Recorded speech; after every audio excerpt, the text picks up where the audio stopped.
You guys just couldn't hear me. I just forgot my sound was off. Now you guys can hear me. Hopefully everyone's doing great. I just realized I, again, forgot to turn the music on. While my music is loading, I'm going to be working on this page today that has Coco, which is basically done. And then I need to do another drawing down here of Ak. So I'm going to work on this today. He's very floofy, but I've drawn him a bazillion times in my life, so he shouldn't take too long.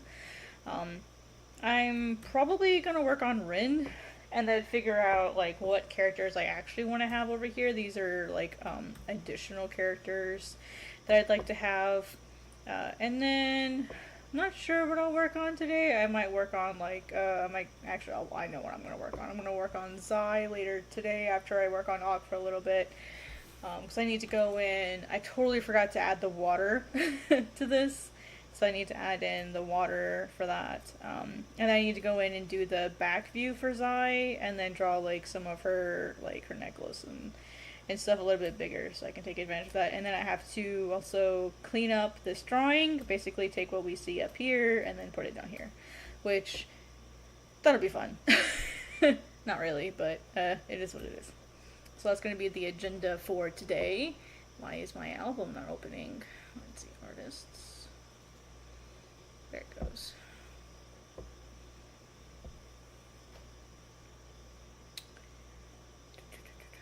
There it goes. Yeah, there we go.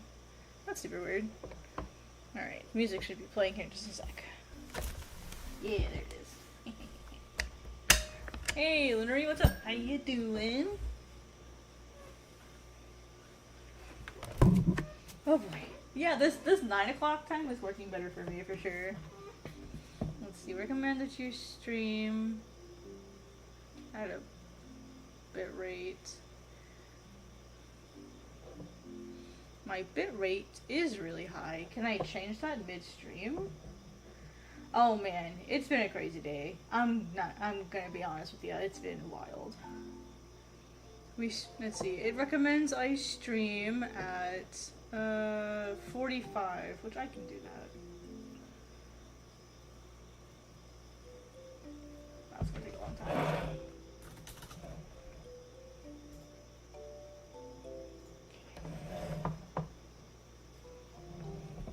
Alright, I just changed my bitrate, guys. If it affects the stream for some reason, just let me know.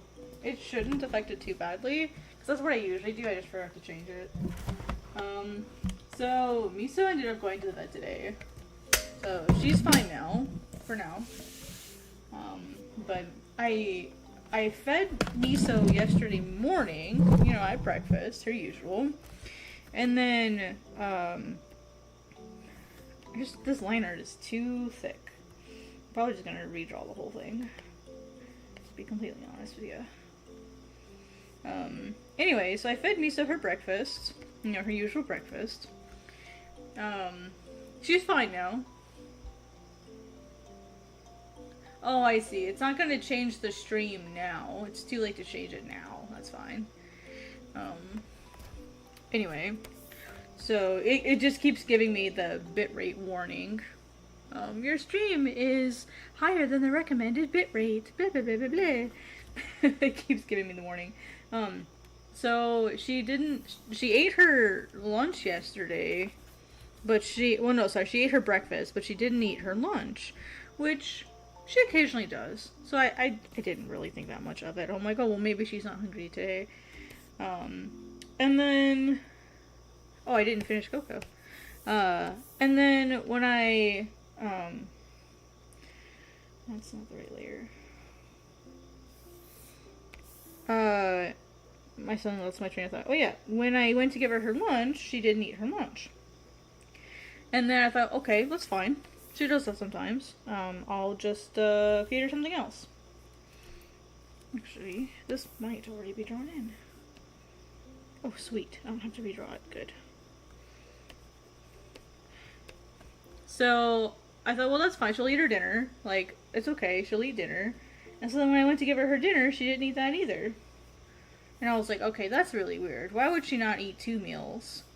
And so I went and I checked the litter box, and she hadn't used the litter box. So I was like, okay, that's really weird. Why would she not use her litter box at all? So like that's when, like, when a cat doesn't use a litter box, like that's a big deal. So like she hadn't eaten, she hadn't used her litter box, and like the vet's office was already closed. And so I thought, you know what, maybe she's just having a weird day. Like, I'll give her until the morning and I'll see how she does. And she still hadn't used the litter box when I woke up this morning. And so I thought, you know, I've got a meeting. Like, I'm gonna go through my meeting, and then afterwards I'll go. And in our meetings, Misa likes to, for Global Comics, she likes to join us in the morning. She always does. Yeah, those are both really bad. So I thought, well, you know what, like, I'll finish the meeting. Like, the meeting's already started. Let me go ahead and finish it. And then I went to pick her up, and she screamed. Like, I was like, oh my goodness, Miso never screams. Not like that. That was a very clear, I am in distress scream. So I was like, you know what, F this. So I told my boss that I'm going now. Like, I didn't even ask. I'm like, I'm going to the vet. He's like, that's fine. Go ahead, go do what you gotta do. So I took her to the vet, and she had, I thought maybe she had a UTI like about a month ago, right after I got back from Comic-Con. So I don't know, like, if she caught it while I was away, and like, or where she was, because she was staying with a family member. So I don't know if maybe she just caught it being different litter box, different environments. You know, there's a lot of things that can cause like a UTI. So I didn't really think too much of it, but like all of her symptoms were really similar to what they were before. And turns out she was really dehydrated, obviously, because she hadn't been drinking water or eating. And she has a bladder infection. So that's what we could find so far. But I went ahead and had them do a full blood panel just to look for anything else, because she's had a lot of infections lately. Like, she's had infections in her mouth. She had sepsis last year, because she has an autoimmune condition. So I'm like, you know what, just go ahead. She's 9 years old. Just go ahead and do a full blood panel. Let's see if there's anything else going on that I need to know about. So we're waiting on the results for that. That'll probably come in tomorrow. But she's sleeping. She had lunch and dinner today. So she's currently angry at me because I gave her medication. I gave her medication before I started, because I was waiting for her to eat her dinner so I could give her her medicine. And so, like, I get ready and I sit down. Guess what? She eats. So I'm like, me, so I just sat down. But I was like, you know what? That's fine. So she eats, and I'm like, okay, cool. Now I can give her her medicine. So we're pretty sure it's just a bladder infection. They're just gonna check for anything else. Like, maybe she picked up a parasite, or maybe she picked up something else, because her fever was really bad and she was really dehydrated. And we're like, that's really strange that she would be that dehydrated after just like 24 hours of not eating. Like, not eating or drinking. Like, that was pretty fast to get dehydrated. They think she might have been dehydrated before that.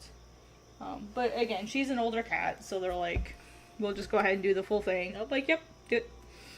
So, my precious baby.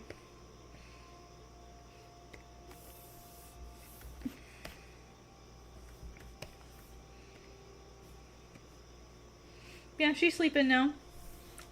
She's sleeping. She'll be alright. She's a tough girl. She's been through a lot.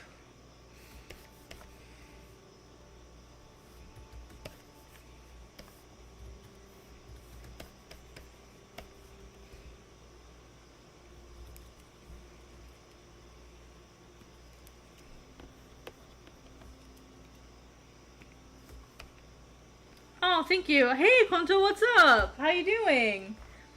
Thank you for following me on Twitter earlier. How you doing?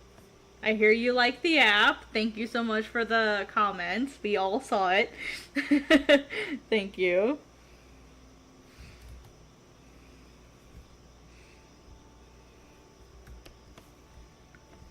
Yeah, yeah. I've had Miso for a while. She has an autoimmune condition where her gums reject her teeth. And she had last year she had almost all of her teeth removed because her infection like got really bad. So yeah, it got pretty gnarly, like really fast and really suddenly. So we went ahead and just like took almost all of her teeth. We took all the any tooth that was showing any sign of being bad. We went ahead and just pulled them all. So she only has two teeth left.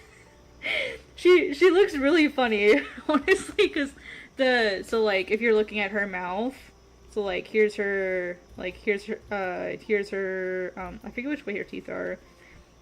So like if you look at her teeth, these two are the only ones she has left. That's it. Like all of these little ones, they're all gone. It's only these that she has left. These two eye teeth. That's all she has left in her whole mouth. So she looks really silly, but she's a sweet girl. And she hissed at me when I went to put her in her kennel, and she never hisses. In the 9 years that I've had her, she has never hissed at me like that. It's like this was a I'm gonna beat you silly kind of hiss. I've never heard that from her. So, but yeah, no, she's alright. She's a precious girl.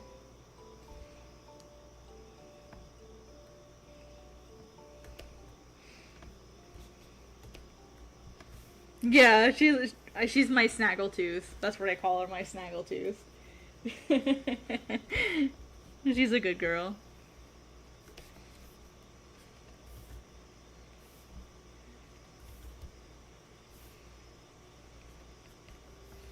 Okay, I think that's a little too small. Let's try 25. This should be a perfect middle ground. Yeah, there we go. Perfect middle.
But yeah, no, she's happy. She has this weird thing that she does where when I bring my bag home, because I use a backpack, not a purse. So when I bring my bag home, it's a big bag. It's like a school like hiking type backpack. Um, oh, she is adorable. Yeah. Oh, here, I'll show you guys here because I will never not show you pictures of my cat. I will never not show you photos of my cat. Let's see. Da, da, da, da, da, da. Personal miso. Look at this cat. I mean, oh my gosh. She's so fluffy. She's so pretty. I'll show you what she does when she sleeps. It's so cute. She just wow. And she also sleeps on her side a lot too. So like when she sleeps, she just passes out on the floor like this. Just passes out on the floor. She's so funny. Ignore that little spot on her belly. That was from surgery. Sorry.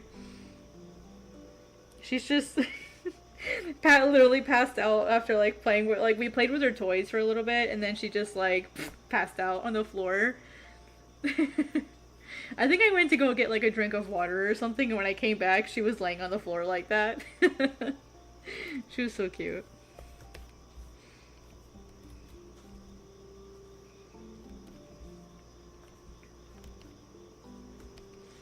Yeah, just powers down, basically.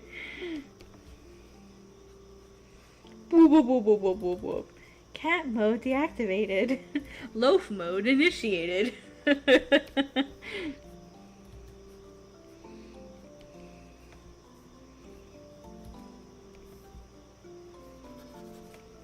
There it goes. I'm excited to just have Friday though, so I can draw and I can do whatever and get this pitch done. I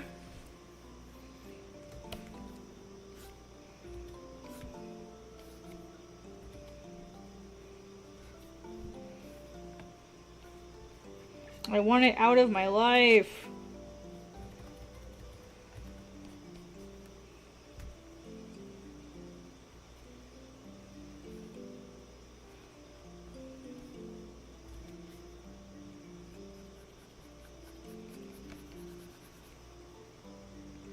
I was gonna give him all black ears, but we'll do the little tips like I used to do with him.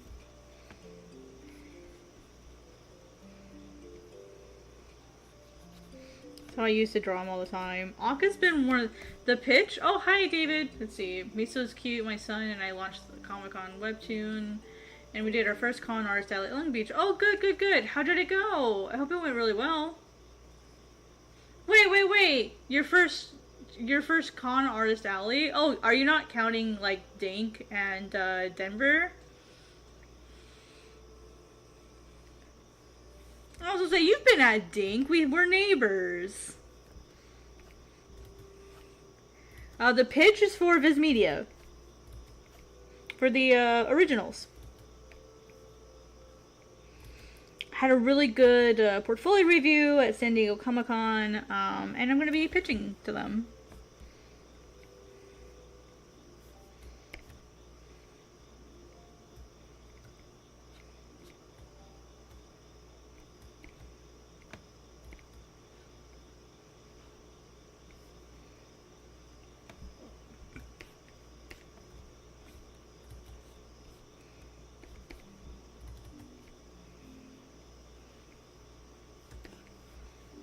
Yeah, it was pretty awesome. I didn't expect it to go as well as it did, so I'm just as surprised as you are. It went pretty well considering I was completely unprepared for the portfolio review. Yeah, I have so much to do, so basically this is all the stuff I'm working on here. I have the first part here, like the writing. They want like a story synopsis, a story outline, target audience, similar titles, and then I have all my character descriptions here. What goes into a pitch that's different from your story? So a pitch is basically like a summarized version. I don't want to zoom in too far because I don't want to like have like spoilers and stuff. I can zoom in, I guess, a little further. Here, let me do this. Alright, so basically the way that it works is you have like I'm adding my cover, like a cover art plus the story synopsis. So like so that they see this and this, I need to update the cover though with the new character art. And then specifically they say that they want to see the story synopsis, they want to see a proposed story outline, they want to see who you are saying, they want you to define your target audience, similar titles, and then have character descriptions. And then they also do want to see character art, and they're like at least sketches of what the characters might look like. So I have my protagonist, he has two halves, so that's why there's two here. So my protagonist, my antagonist will be here. I can actually zoom in and show you what I have so far of these guys. So protagonist his name is Aros. So I have this one, well, Aros / Mao, they're basically the same character. There's two different versions of him. And then Amat is my antagonist. And then I have my shadow / foil character, and then my impact character, or mentor, like mentor / impact character. They're basically the same thing, just different words. And I'm including some other like additional characters. Sorry, I scrolled by that because that has spoilers on it. So, I had then Fale, Mori, and then Akankoko, which all of these characters are like supporting characters. So I'm including 3 supporting characters that are important to the plot. Hey, Torin, what's up? Oh gosh, you found me. You found me talking about my art stuff. And then some additional future characters, and then they also want to see 5 sequential pages, and these were the ones I had before, so I need to finish my new sequential pages. But these were the ones that I had in before, so. Oh, is it? I didn't know it did that! Really? Oh, I didn't know. I didn't know Discord did that! No, I feel dumb because I didn't know. Let's see. Did you get a verdict on the reading direction? No, not yet. But let me check my email. I've not checked it for a couple hours. Maybe she's replied. I'll tell you what. If it's left to right only, I will be utterly devastated. I'm gonna be honest with y'all. Like, I will be devastated. There's no other word for it. So. Nope, no reply yet. Oh. I'm so stressed waiting for it.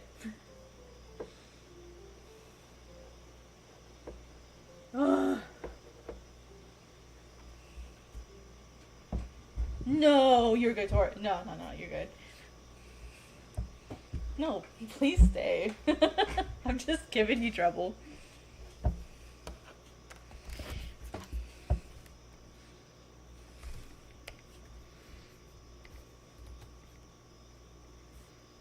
Feel free. Like, the more the merrier. I'm trying to build up my YouTube channel. So please stay. Do I have single repeat on? I feel like this song has been playing for a while. Okay, yeah, it is. We'll skip.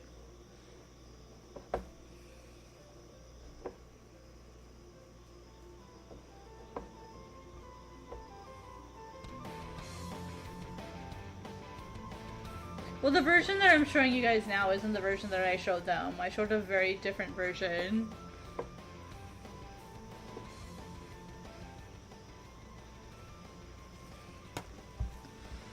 I'm just drawing my characters. Stressing me out drawing characters. Oof. Drawing characters is so stressful.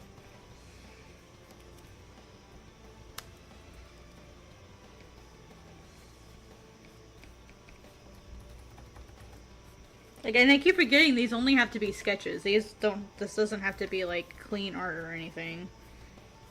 But, like, of course, me is going to make them clean art. Because apparently nothing else is acceptable for imposter syndrome brain.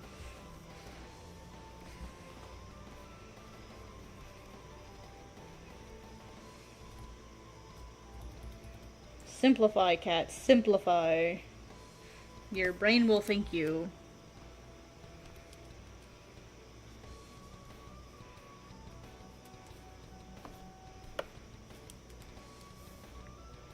I like how I said I was gonna make my line art thinner, and now I'm in here, like, thickening it again.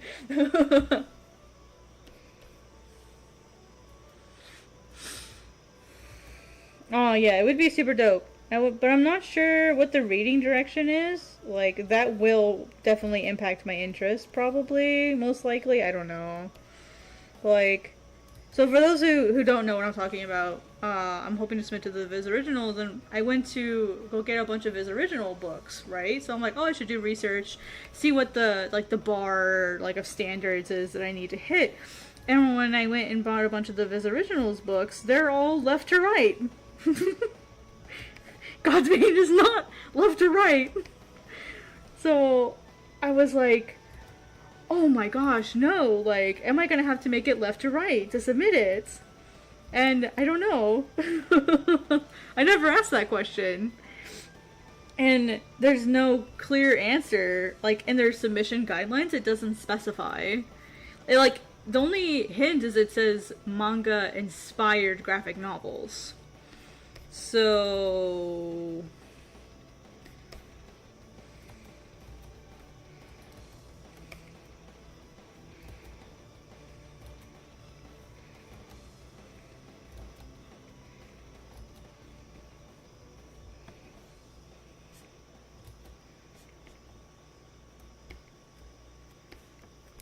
yeah. Yeah, it does say manga inspired.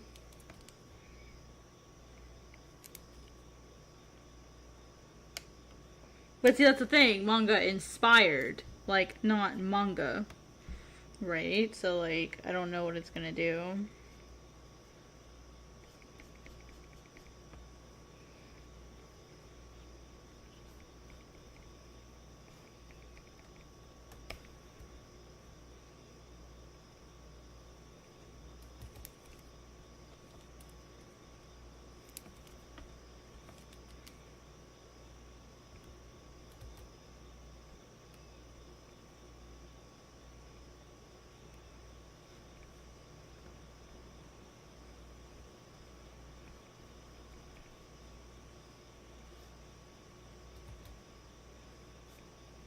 What is dog face? I don't know. It doesn't look right when I push it up that high though.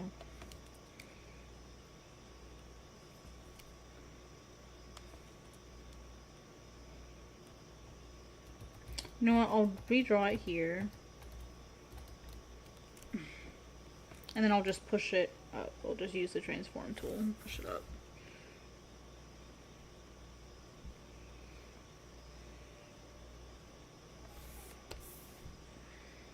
Of course, it auto saves as soon as I try to do that.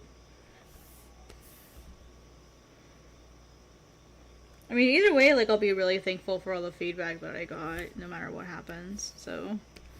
And if that happens, like, I'm just gonna go Dojin forever. Dojin Shi forever.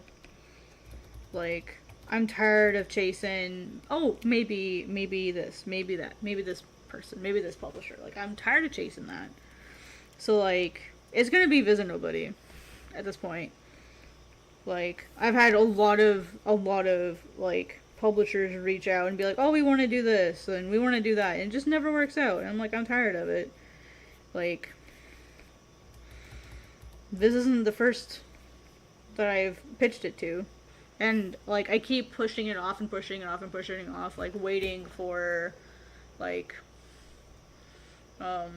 possible interested parties, and it's like, I'm done. Like, I'm done chasing. I'm done chasing people to publish me. Like, I'm so tired of it. And so, if this doesn't work out, I'm officially done. I know I keep saying that, but I mean it this time.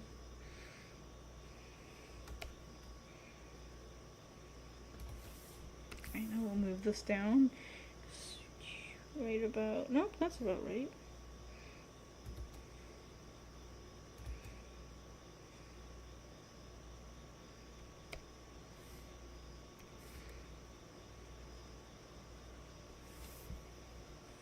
No. I'll be done with chasing publishers. At least for this story. For this story, I'll be done chasing publishers. Because, like, I've been holding off on Godsbane for... I held off on Godsbane for 13 years so that I could get my life together to a place where I had time to work on it. I had, like, over the last, like... So I started Godsbane originally in 2010. I was developing the storyline, and then did the first draft during my senior thesis at art college, when I was at Ringling.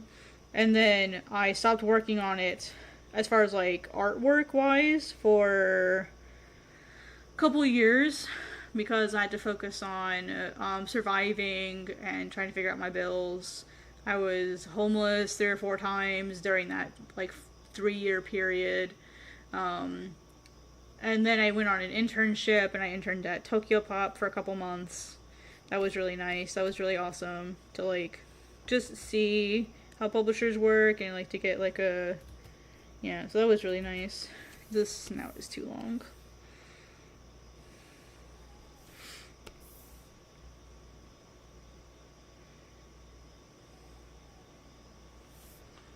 So, yeah, it's been a really long road, and I'm kind of just, like... Yeah. So that's why it's taken me 13 years to get Godsbane to where it is because I've always had, like, other stuff come up. So I've always been, like, gone back to, like, survival mode, literally gone back, yeah, it's way better. It's way better. So, like, after my internship, which was really helpful career-wise, and networking was incredible. Like, Tokyopop was great at getting me to meet other people within the industry, and being like, you should connect to this person, and you should connect to this person. They were really, really helpful for that. You know, they were really kind and giving me, or letting me go do other opportunities when I technically was in LA to intern with them. They were really kind and, like, let me go on other opportunities and stuff. Yeah. Now, I've had, like, other people ask to want to work with me on stuff, so I'm not sure how I feel about that, but we'll see. We'll see if things work out.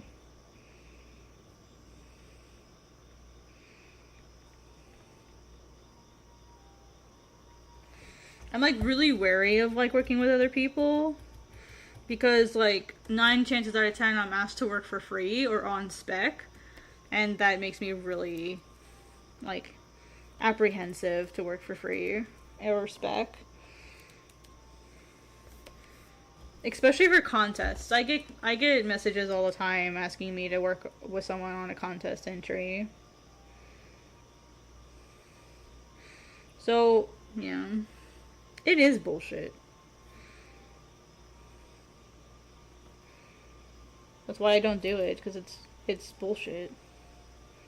I understand why they do it, especially if you have to, like, draw someone else's character. You know, like, you need to be able to be flexible and understand the characters. Like, I get it. I get why they do tests. I just feel it's kind of silly. Spec work means for maybe a job. So, for example, an example of spec work would be, work without pay, basically. So for example, like, contest entry is perfect. So, like, draw this, 20-page comic, manga, we'll submit it to a contest, and if we win, we'll split the money. If we win, you could, like, go to Japan and be put in front of editors if we win.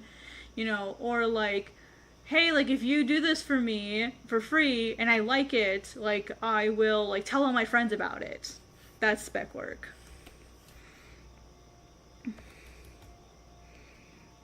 I'm not going to give him the extra tooth. I don't think I like it on him.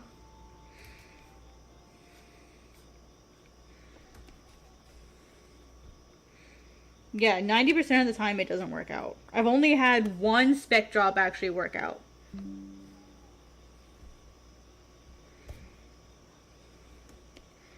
And it paid really good, so... And I'm really happy that that one worked out, because that's one of my favorite jobs that I've ever done. In fact, it's one of my favorite jobs to the point where I will happily redraw their artwork for free, because I loved that job so much. And, like, my skills are a lot higher now, and I could do a way better job on it, so... I need to contact depending on, like, what ends up happening with Godsbane, if I have free time, then I'll be contacting the owner of the cafe, and I'll be like, hey, when we redo your artwork and have it look better?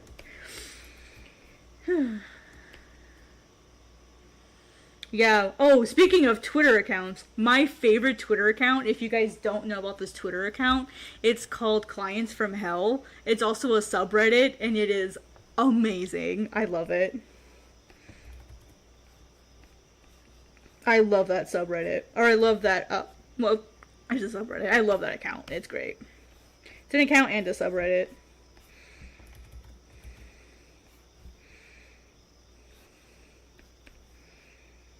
How cute and fluffy he is. He just can't help it. He's fluff.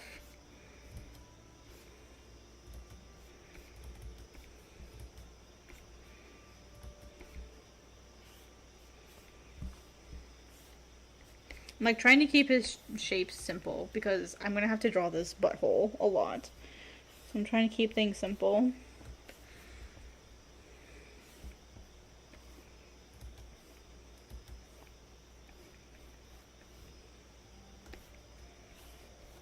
And I guess, like, the fur up here doesn't really matter that much. Like, shape-wise. Like, just the overall shape matters. I don't know why I was so zoomed in. I know better than that.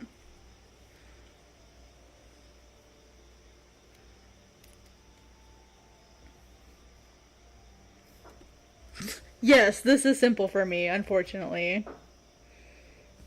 I noodle. And, like, I know I noodle. So I'm trying to break the habit. Breaking the habit tonight.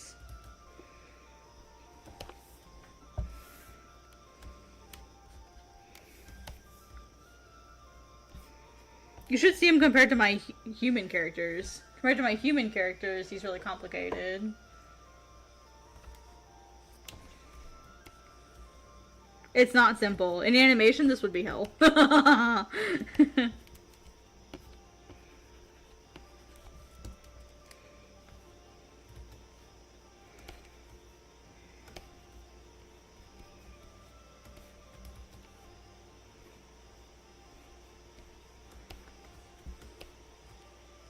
Well, I mean, with something like this, it doesn't have to be the exact same every time because I'm not animating it. So it's okay if there's like slight variations each time. So...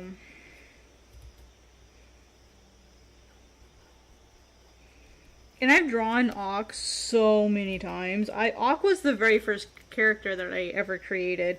I should have some of his old art. Let me show you guys. Let me show you where it all started many moons ago. I don't know if I have the very first artwork I ever did of him, but I can show you. Let's see. In animation, the bean counters would string you off. They would. Let's see. Let me see if I can find his original artwork. I should have it still. Oh goodness, where did I... Let's see. It would be... Godsbane, character art. Is it not in here anymore? What? No!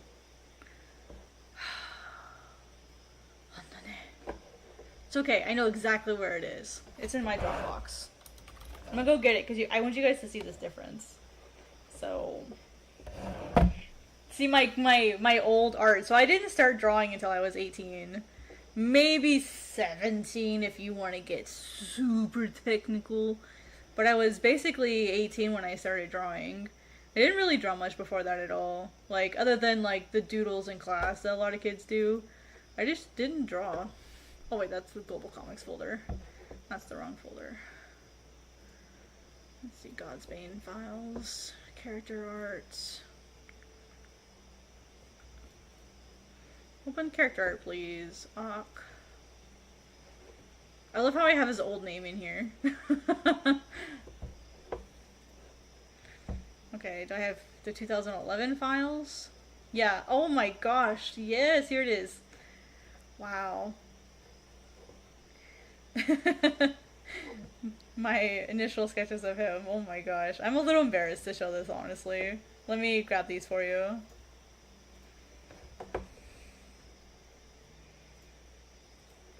So these were some of the original sketches that I did for him back in the day. Like, we had to do like some headshots and stuff. So that was sort of like my first round of like idea sketching, and I'll show you his first turnaround. Oh my gosh, this is so embarrassing. It's just so embarrassing.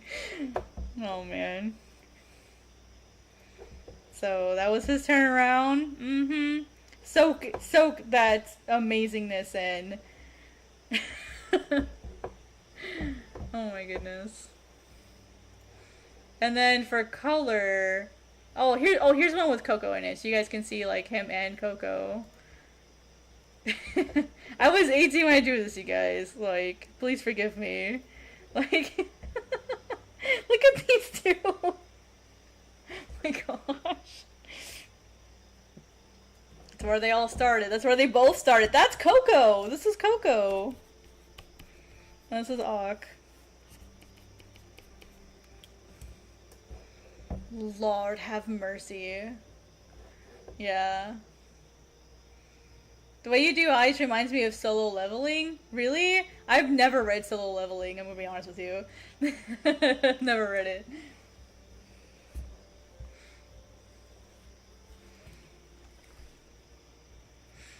I just like Coco looking really intense. Like, look at this bird. Look at this. Look at this contrast here between the characters. Here, let me temporarily hide these. Look at these derps.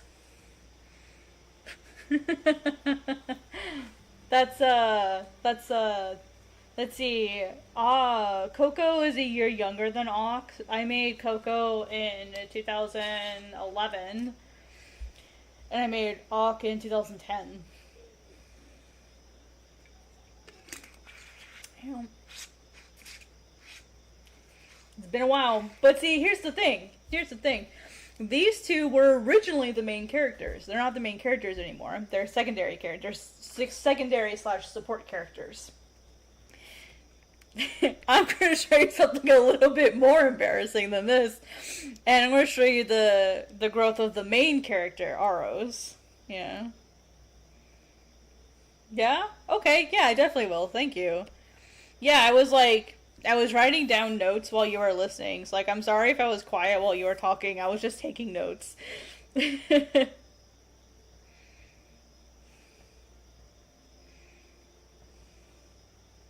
Yeah, feedback is great. I love feedback. Like, I will take all the feedback as much as I can get.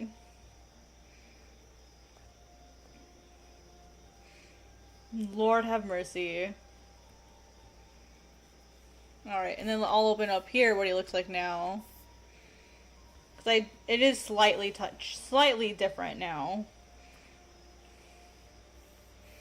So I've made a few more changes.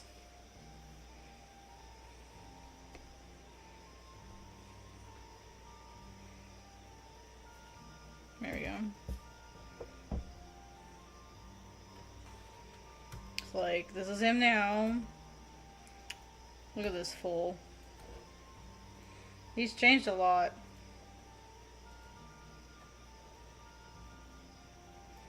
He used to have 2 braids, and I got rid of one of them. So yeah, you can see, like, I've had Aros for 10 years now, so he's 10 years old. He gets double digits. That's kind of the stuff I've been working on all this time. Oh, wait, let's see, Dustin, I totally missed your comment. So you used to do DeviantArt, didn't you? One of those yearly programs. Yes, I have that. Actually, I have that meme. It's in my Dropbox. It should be. Let's see, that would be under personal files. Let's see, that'd be personal art. I can search for it. I haven't done it in a couple years, though.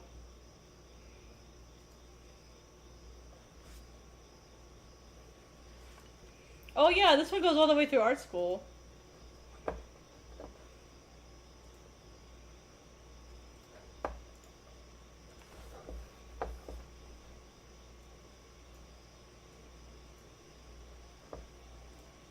I've gotten totally derailed, and that's perfectly acceptable. So, like, yep. My anime face. Yeah, I drew a little bit as a kid, but my family didn't really encourage it at all. Yeah. So this is 2003 when I was really young. My grandma still has this one. Actually, she still has both of these. She has them in her house. It's my forever reminder. So you can see this is from 2015. So this was right as I graduated college. I didn't draw at all here. My first character was like this wolf thing with a beret, I guess. And then for a long time, like I still drew in 15, 16, but it's all traced. That's why I don't count this era, is because it's all traced. Or like directly copying. So I don't really count it. It was just something I did that with my friends and stuff, but it was just copying and tracing. So I don't really count it. It wasn't like I was trying to like actively improve. It was just, hey, I want to look cool at school, so I'm going to trace all this stuff. So I don't really count it. In fact, I got a D. I got a D in my art class because I was just drawing anime all the time, and I was just like drawing other artwork, trying to pass it off as my own. My teacher didn't like me. So, and then here's when I started actually drawing. Yeah, I was also like hardcore studying for school. I played 7 different instruments in high school. And then I also did marching band. So I was taking like AP classes. So like I was really busy in school, didn't really have time to draw anyway. I graduated like 15 out of like 400 kids. So I was like really hardcore into like good grades and stuff. That's just how I was. And then I drew a lot of Inuyasha. This is also traced. Can't count that. That's traced. I just did a really bad job. Actually, this is all traced. So you can't really count any of this stuff. And then here's where I really started trying to draw on my own. And I did okay at first, because like I was doing a lot of studies. And then this is where Aqua was made in 2011. I technically did the first drawing of Ock in 2010, but I didn't start like actively developing him until like 2011 when I had my first like animation course. And then I hit my Full Metal Alchemist phase. In like late 2011, I hit my FMA phase. I actually got to interview Irie Yasuhiro, which was really cool. And I have that interview, which is nice. And then early 2012, I made Coco. You can see Coco here. And I started drawing like Ock and Coco together. And this is how Godsbane, so this is actually how Godsbane got started. Like my teacher, because our animation program was only 4 people, and so like we were all really close together, right? So my teacher, I had him for all of my animation courses, and he's like, "How did those 2 characters know each other?" I don't know, and that's all it took. So like I kept drawing, and now it's turned into this giant monster of a thing. I don't know how it happened, but it happened. And I kept drawing Roy Mustang. I really liked Roy Mustang. He was like my favorite character. And then this is when I started art school. So this is where I actually started art school here. I really loved Avatar. I really liked the Thor movie. I thought it was really cool. Sorry, this isn't a high quality version here. Let me zoom in one more. Oh, sorry. I'm trying to like get it zoomed in as big as I can. There we go. Yeah, I got into Ringling College of Art and Design, which I never expected to get into, but I got in. And then in my spring semester, you can see like I really changed a lot just in my first year of art school. And then this piece got a DD on DeviantArt, a daily deviation. And it still remains like one of my most popular artworks, and I would love to redraw it someday in my current style. And like redraw this character. But do you notice that I'm still drawing Ock and Coco? I actually put Ock and Coco into a lot of my classwork. Even though like my teachers didn't know like what I was doing. I already knew what I wanted to do for my thesis as soon as I started at Ringling. I started working on my thesis then, they just didn't know it. And then in the summer, I grew a lot over the summer as well. And that was when I met my friend Nuke Rooster, who I'm still really good friends with. This is Fale, believe it or not. So this is like the character that Aros is trying to revive. This character, this is Ock.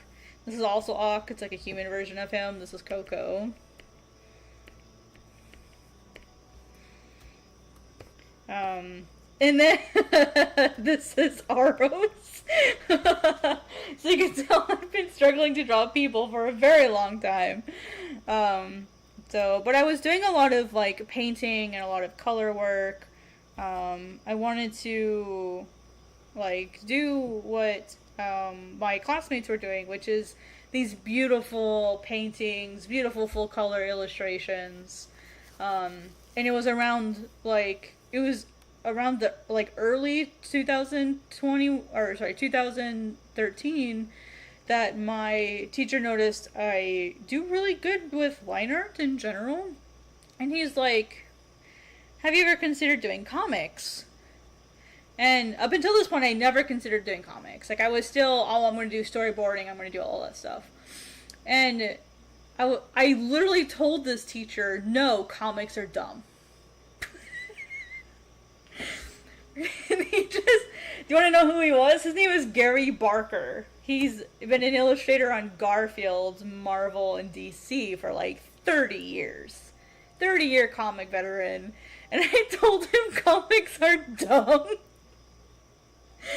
I feel so awful, like, going back and listening to myself say those words. But I knew about manga, but I wasn't into reading comics at all. I was just, like, only manga, right? And I was, right? Yeah. I mean, look at me now. Look at me now. Oh, how the turns tabled. Right? So, it's kind of funny that worked out that way. So, it makes a good story, doesn't it? Right? It makes a good story. So I kept working, and this is Hokue right here. Hokue. This is Aros the student here. So I made him in late 2013. Oh yeah, late 2013. This is Auk again. And then here's Aros. You can see he's a lot closer to his newer design, like his final design. This is Aros right here. And then this little thing you can see here is a snake. Here's the snake here again. You can see them right here. This was my junior year. I jumped right into my sophomore year when I went to Ringling because I transferred. And then here, my style kind of shifted from trying to do painting, which is what everyone else was doing, and trying to focus more on my line art. Like, here is kind of where I realized, like, fuck this, I hate painting. And I hate painting. I hate it. Oh, Mr. Barker, he just smiled. He just smiled, and he's like, I can change that. He's like, I bet I can change that. So, yeah, you did. Yeah. So, yep. I was kind of in my weird painting phase where I was trying to be like everybody else.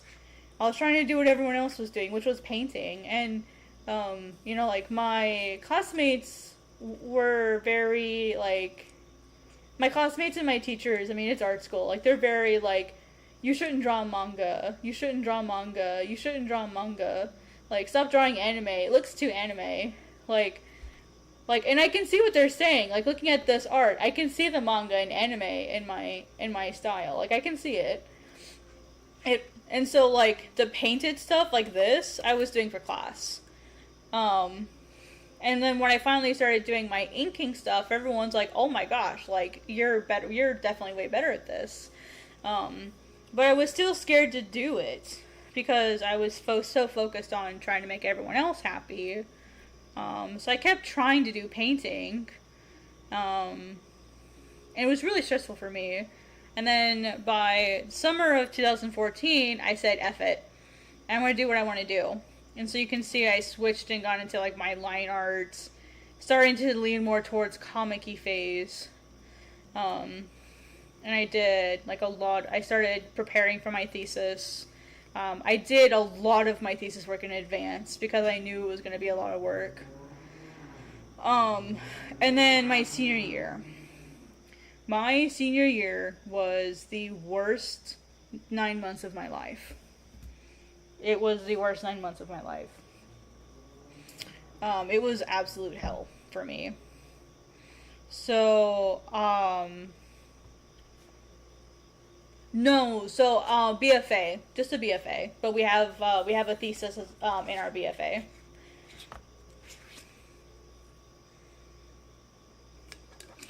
We had, like, a thesis class, so, like, a final project, just to show everything, so we still had, yeah. So, before I get to that, I'm gonna confess a thing. You see this perspective drawing here? This is from Perspective 101. I never had a perspective class. And it was in my spring in my junior year, both the fall and spring semester of my junior year. I got found out. It just so happened that I took a Viz Dev course, which is concept art for those, basically concept art. And I was awful. Absolutely dreadful in that class. Like, I don't know how I passed dreadful. And my Viz Dev teacher happened to be one of the perspective teachers. And he kind of pulled me aside and he's like, hey, like, I can see that you're struggling. What are you struggling with? And, like, we'll work it out. And he started asking me questions about perspective, and I just started, like, crying. Because I didn't know anything about, like, I knew the very bare bone basics. Like, I learned a little bit about it in my animation degree, in my basic drawing classes. But, like, I really hadn't had, a dedicated perspective class. Because I skipped freshman year when I transferred. And when they looked at my portfolio, they gave me credit for both of the perspective classes. So I didn't have any perspective credit at all. other than what I had gotten in my basic, super basic drawing courses at my community college. So I had no idea how perspective worked. As far as like a deep understanding, I had no idea. Like if you had told me to like go do like a 2-point perspective drawing of the 9 boxes, I wouldn't have been able to do it. That's how little I knew. And I was as now a junior in art college trying to figure out how to do concept art, and I had no idea how perspective worked. And so he basically said, yeah, we need to teach you that class. And so I got the class. And so in my senior year, not only was I taking my general senior classes, I was also taking an extra perspective class, and I was taking my thesis class, which was 6 credits. So I was 9 credits above normal, and so instead of being, I think it was 15 minus 3, because there's one less class senior year. So 15 minus 3 is 12, plus 9 is 21. I was 21 credits my senior year, for both semesters. So I had, like, basically 42 credits my last year, and it was extremely stressful. Extremely stressful. And it was, yeah. And so, let's see, I skipped fall. So, in fall, like, I started getting comfortable with my own style. I was experimenting a bit more. I used a lot of color, which I don't do now. And here's, like, the very last, like, part of it. I started experimenting with my thesis more. And I pitched my thesis right before the school year ended. And I got approved. Except no manga. They said you can't draw manga. Or my thesis teacher was the Viz Dev teacher. It was the same teacher. Yeah. Yeah, it was a lot. And so my the Viz Dev teacher was my thesis advisor. Which was really stressful for me.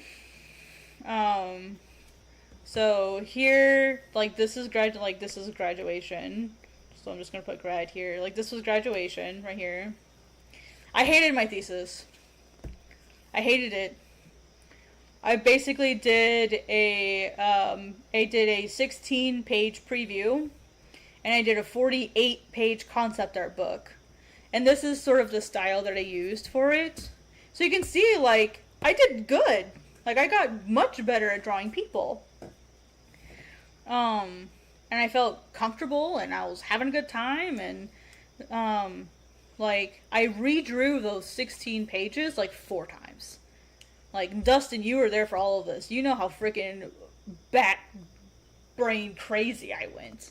Just because I couldn't handle having to do a thesis in a painted style. Because I wasn't allowed to use manga. Like, I went bananas my senior year. Absolutely bananas. Yeah. Oh yeah, Dustin has one of my original pages from my thesis years. He still has one of them. So, yeah, I went so crazy.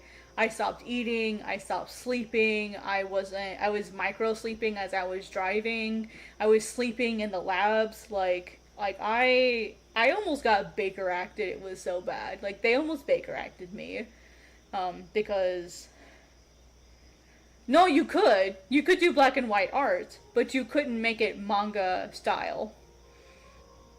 So, yeah. And so, here, like, this is what I wanted to do, stuff like this, like, right here, that's what I wanted to do, but I didn't have the skill set at the time to make manga. Yeah, because manga's not art. They considered it too formulaic. Like, that was their phrasing, it was too formulaic, and anyone can do it, so it's not real art. And plus, the other thing was, if you draw manga, you're never going to get hired in the States. Their understanding of it was like, you'll never get hired in the United States if you draw manga, because we're not the market for that, so we don't want to train you in that. So that was yeah. That was maybe I'm wrong, but that was my understanding of their perspective on the matter. In fact, at one point, I don't believe it's this way now, but at one point they had a picture of an anime girl in there. So they have a thing called pre-college, which is sort of like a help you get your portfolio put together before submitting it for admissions. And in the animation program, there's a pic. It's not now. They've since taken it out because enough people complained about it. But the animation head put a picture of an anime girl, and in the speech bubble it said, "I will ruin your chances of getting into Ringling." I have it somewhere. I have a picture of the screenshot. And like when I was at school, even the students would say it's too anime. It's too anime. Even in my private sketchbooks, like I never drew anime-ish intentionally for any of my assignments. Not intentionally. Maybe it looked that way, but that was my natural inclination. Like I was literally having to draw in a style that wasn't my own, and so I wasn't able to naturally develop when I was in art school. And so by the time I finally got to the end of college, I was extremely burned out, and I basically stopped drawing for 3 years afterwards. I basically gave up. Like after I left Ringling, I basically quit for 3 years. Like I still drew, but the desire and the passion and stuff like wasn't there. It was an awful experience. That's why I tell people, like, if you want to go to art school and you want to make manga, like, comics are one thing, but if you want to make manga or anime specifically and you want to go to art school, you need to steel yourself. I wasn't ready for it. I thought I was, but I wasn't. I wasn't ready for it. And, like, if I could go back now, I would yell at those teachers for saying those things to me. Like, I'm not even telling you all of the things that I went through when I was at that school, but like, it was an awful experience. Now, were there teachers that supported me and encouraged me to draw manga? Hell yeah, there were. Like, Mr. Barker was one of those teachers, the Garfield guy. He encouraged me every step of the way. In fact, he still does. He still encourages me, and we still talk, and he's like, "Hey, how you doing? Like, are you doing okay?" He likes my posts and whatever. He still supports me. My my career counselor, Mr. Kovacs, still supports me to this day. Oh, at Ringling, it's extremely classist as far as style goes. Like if you draw like League of Legends or World of Warcraft, that's sort of like semi or hyper realism, or you have your own extremely unique art style that's never been seen before, you're top of the pile. You draw like anime, you're at the very bottom. You're not even on the map. And then what made it even worse, there's this thing called the Meanwhile comic that they do. It's called the Meanwhile comic, and it's a great comic. It's amazing. Can't write today. It's called the Meanwhile comic. And it's awesome. However, a lot of the students that get onto this project don't like comics. None of them even wanted to make comics. I never got in to this project, ever. I applied to every year, and I got rejected every year. Like, and the reason why, like, I asked some of those kids directly that got into this program, and I asked them, because I was like, wow, you don't really seem like you're into comics. Why did you submit to the program? Like, your art's beautiful, but why did you submit? Oh, I just wanted the exposure. And I'm like, you are literally taking opportunities away from people like me who want to make comics so that you can get more exposure? Like, shit. It was frustrating. It was really frustrating to like, now would I have gotten in? I don't think so. I don't think it would have mattered to me getting in.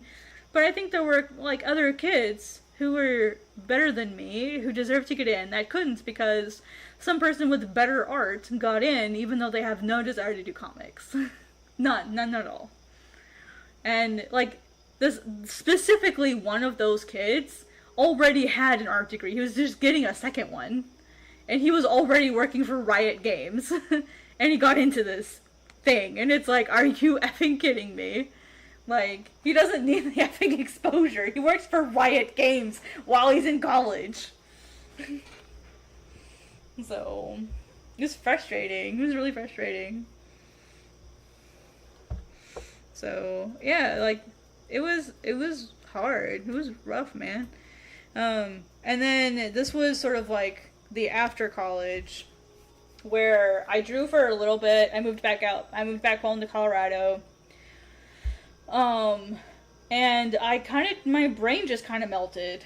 Like you can see, I had like a really clear going towards comic, going towards manga style, and then it just died. Like I just couldn't do it anymore. I just stopped drawing that way. I didn't know what to do with myself. My direction was lost. I didn't know what to do. It's like I just kept trying to do things. So, yeah. Yeah. And I don't have one that has like other art in it, so I can show you what I did in 2018 though. So like I kept drawing. So it took me about 3 years to get back to art. And then 3 years later, I was able to draw Ak and Coco again. Yeah, so you get it. You get it.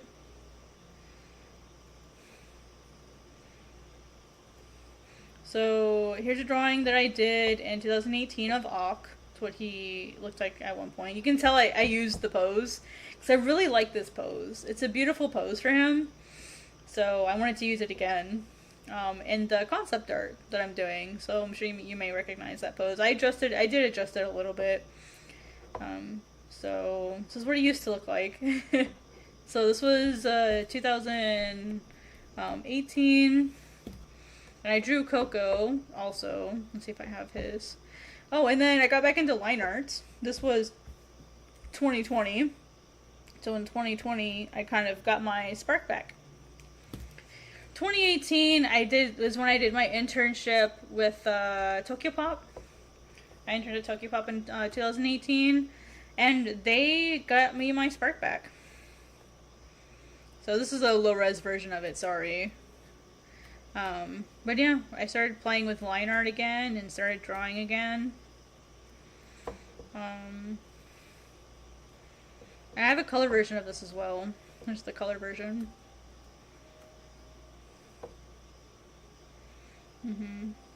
Yeah, here's the color version. Yeah. I can color, I just don't like doing it. Yeah. That's because I very quietly kept working on, like, sketches. Let me show you some of the, like, I'll show you some of the stuff that I do when I sketch. I'm sorry I derailed and I'm not drawing concept art anymore, guys. I'm sorry. I got completely derailed. Like, here's some of the, I'll just open some of, like, the concept art and stuff that I've been, or some of the stuff that I did in between. Yeah, so, like, I do stuff like this a lot. Sorry, like, it's low quality, my apologies. But, like, this is the stuff that I would do. I'd, like, go out and, like, go draw things, or I'd, like, go get photos on, like, Google Earth or whatever, and just draw whatever I can see on the path and stuff. So it's the kind of stuff that I was doing in between. I still have those books, yeah.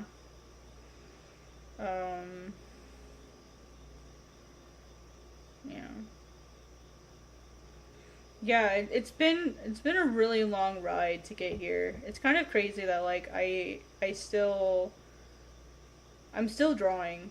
Like it's kind of crazy. Not gonna lie. I didn't think I would get, like, if you had told me like a couple years ago that I would be here, I wouldn't believe you. Oh, stuff like this too. Stuff like this to like just practice environments for fun. Like I love doing environments, sketching and stuff. Yeah, I have those. I have those. Yeah, let me go find one. Like one of my sketchbooks. Cuz I sold my sketchbooks and I would like yeah, here we go. Sketch dumps. Now the question is, which one is it? Which one? Oh my goodness. I think Yeah, I have all of my sketch dumps. I have how many? I have 101 sketch dumps. Of 101 of them. Was what I did in my, let's say I stopped in 2017. I stopped in 2021 or something. I have tons of them. Let's see. Sketch dump. Let's try one of the newer ones. Let's see. Here's 62. Let me see what's in 62. I'm looking for one that has all my sketchbooks in it.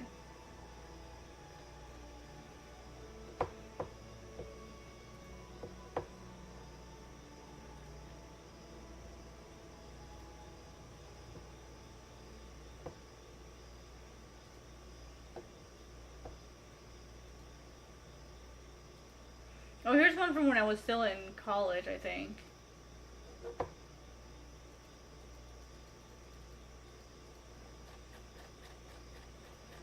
No, that's not the one I'm looking for. But it's the right time. It's the right era. So there's a finished book around here somewhere.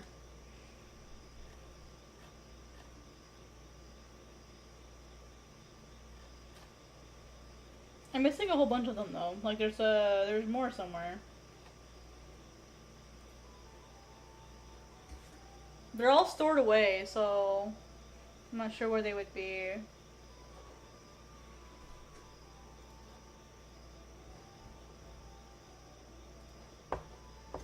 Oh, this is 2015. Oh, yeah, the 60s are in 2015. So by 2015, I had done 60 sketch dumps. And these documents were absolutely massive. These documents were like... See, I could have sworn I had more of these. Sketches. Sketch dump. Draw outfits. There's more of them here somewhere. That's really weird that they... Oh, I bet they're in Gumroad. Yep, here we go. Sketchbook series. Found them.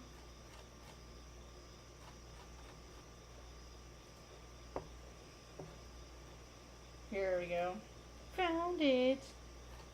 Yeah, here we go. The master folder of all my sketch dumps. Alright, here's number 88. Let's see, that's the Onami era, so that's a little too far.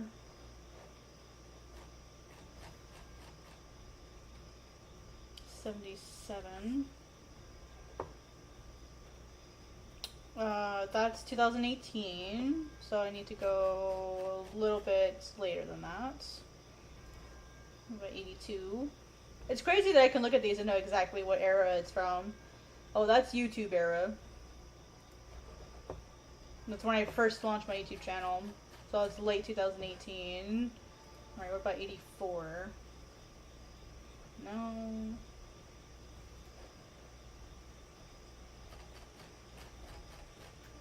85. Ah, there it is. Found it. Yep, this is one of this is King's sketchbook. Found it. News around here somewhere. I think I had 2 versions of it. Yeah, there were 2 of them because they were so massive.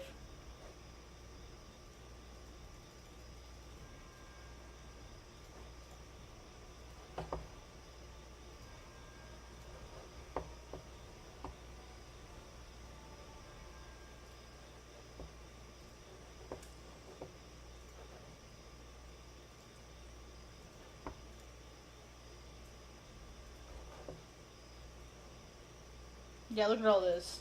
This is one sketchbook.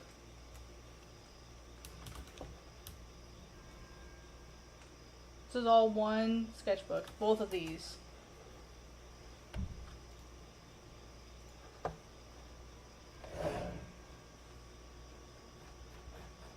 This is one sketchbook. This is how I do my sketchbooks. And I still do it this way to this day. I still do them this way.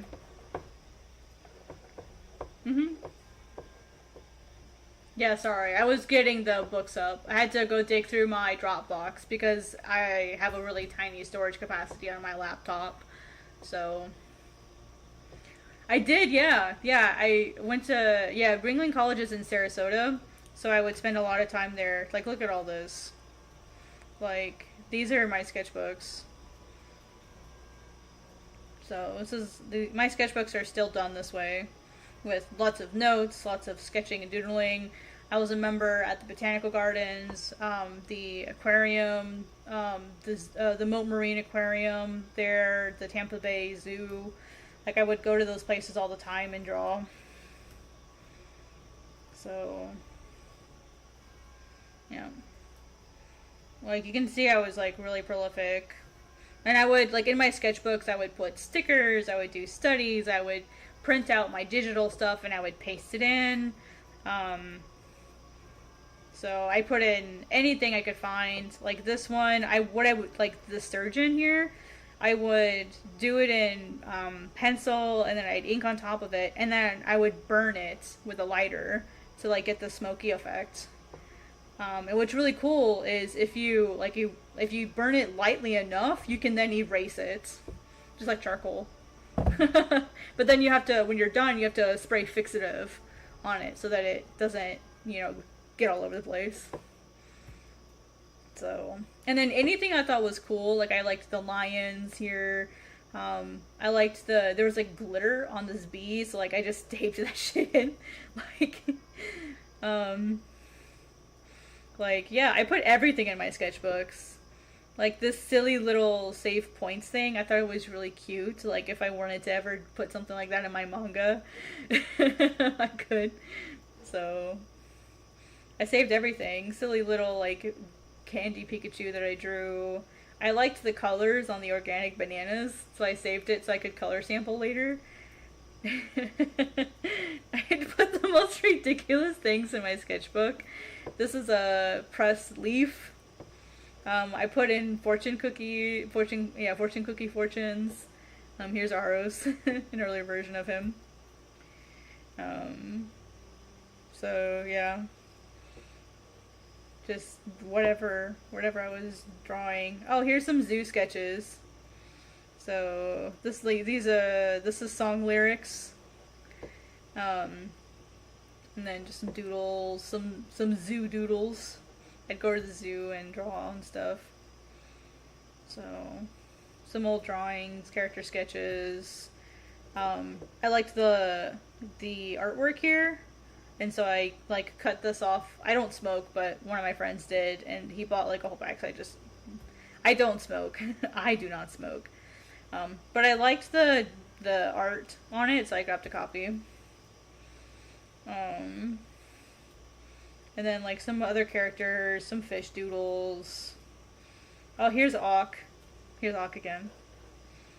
And some more fish. More fish. More aquarium drawings. Some just random sketches, doodles, drawing horns. This is an old version of Amat, that bird villain character that I have. It's an old version of him. Oh, here's more art of him, like my original version. Took, yep. Yeah, he was called Took at that time. So, and here's Zai. Remember that character I'm working on right now? Let me get rid of some of these. Sorry, I've got too many things open.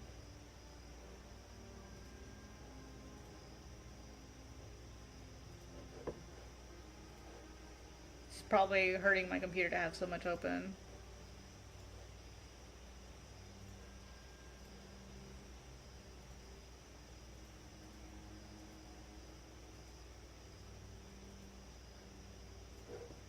There we go.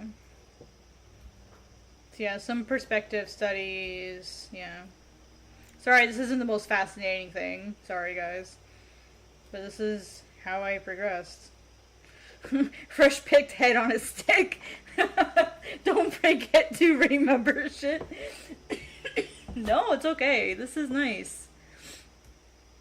It's important to, like, remember where you came from and stuff. Like, this was my Kim Jong-gi phase. I discovered Kim Jong-gi, and so, like, I started doing, like, his, like, drawings like he does. That was when I discovered Kim Jong-gi. Um, yeah.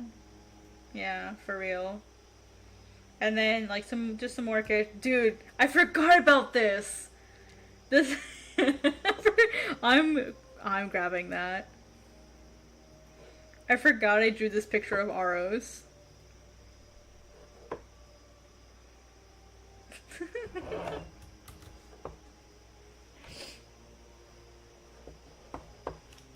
Actually, I'm gonna do this instead.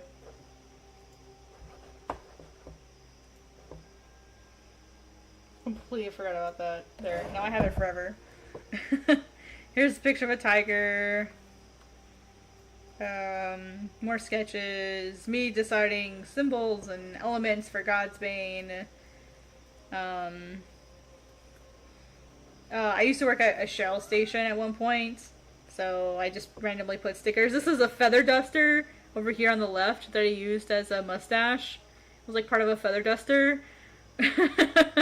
So I threw it in here. How can I save 25 cents a gallon? By becoming a Shell Premium member. Please register today so I can keep my job. Hi, Miso. Hi, did you wake up from your nap? Yeah. Hi.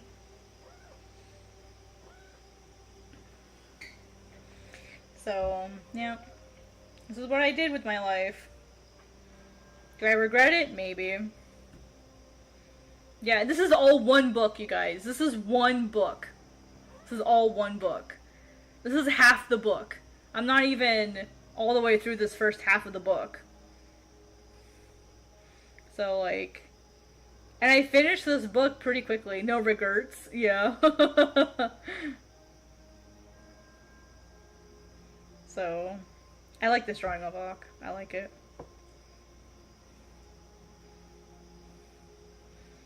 Yep, and then I had some feathers, which I had to get rid of because I can't legally send feathers to the mail. So that was part one. That was the first part. Let's do the second part. Yay! Here's the second part. I thought this was funny, so I kept that. This was a wall scroll that I did. I'm so frustrated. Kill me, please. Like, this was when I was working at the gas station. So when I was working at the gas station, I was acting manager for 3 different stores. So I was really stressed. It was honestly, like, the time I was making these books was a really, really, really bad part of my life.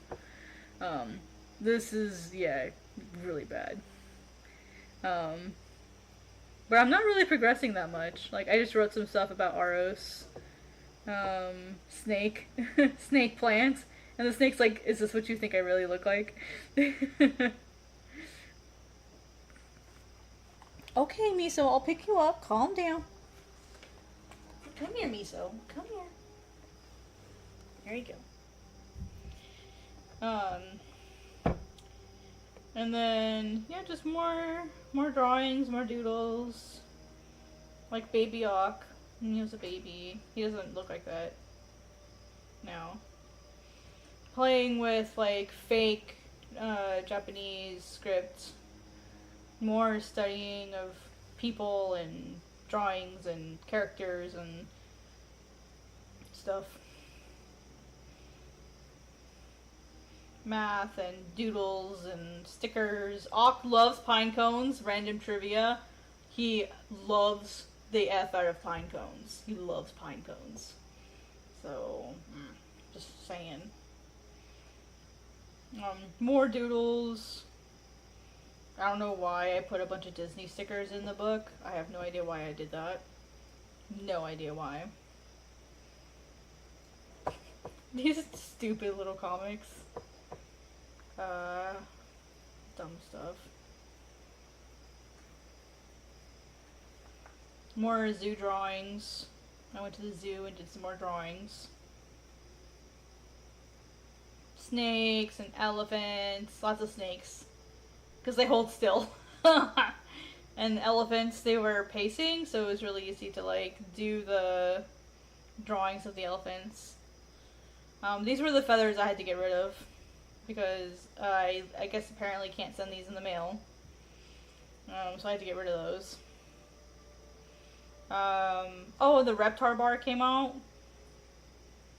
So, and then this Dr. Pepper label was Muka, so, like, of course I had to keep that. Happy Holidays. Like, I used this for, like, the artwork that I posted online, so I put it in here. So, 2016. We're only in 2016 with this artwork, so...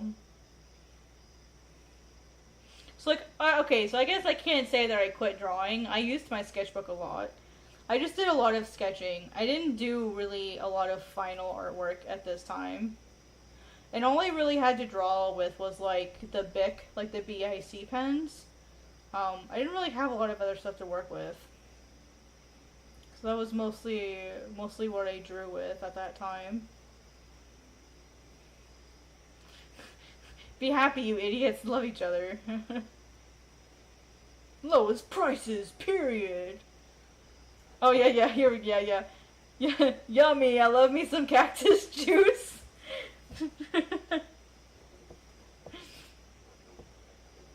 Yeah.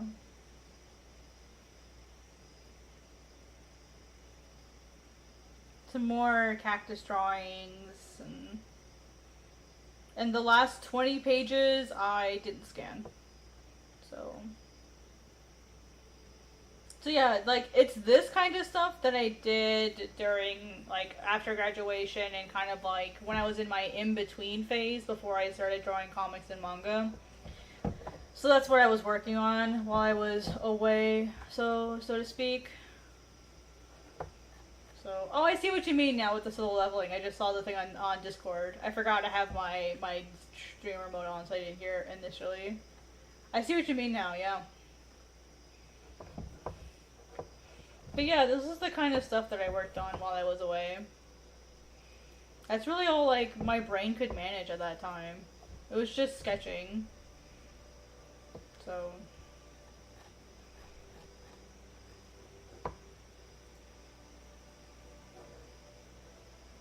So I did a lot of that kind of stuff. Yeah.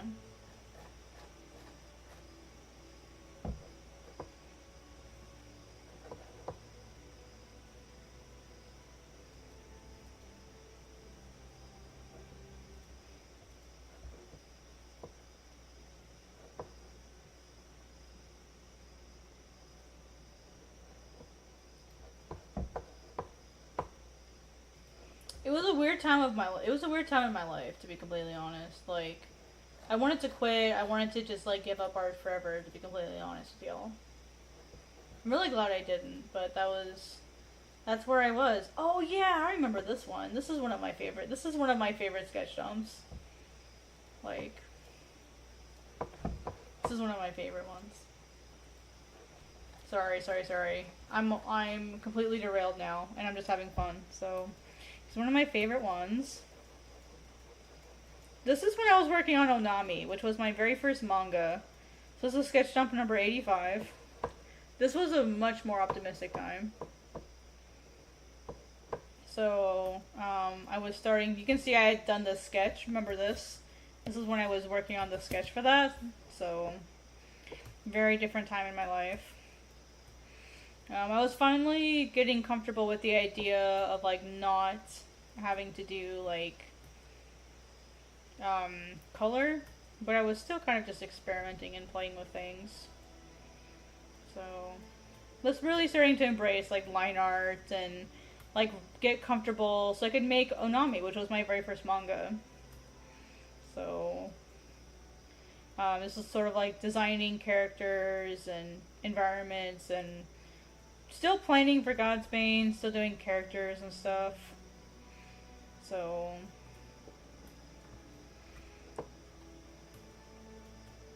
yeah, it was fun. Fun times. I really love doing stuff like this, which were drawings on post-it notes. I would just get, like, a plain like, this one was blue, and so, like, I started from a blue post-it note, and I would use, like, black and white ink and, like, some Copic markers. And then the BIC pens, the BIC pens, to create drawings. Starting from, like, middle tone, basically, that kind of exercise. And then this is Pong. Please forgive the awful headdress that I gave him. Or helmet, whatever the fuck that is. He is actually one of my god. He will appear in Godsbane. Onami is the creation story for one of the gods in Godsbane. It's a shorter story, and I used it for the Jump Tezuka contest. Oh, thank you.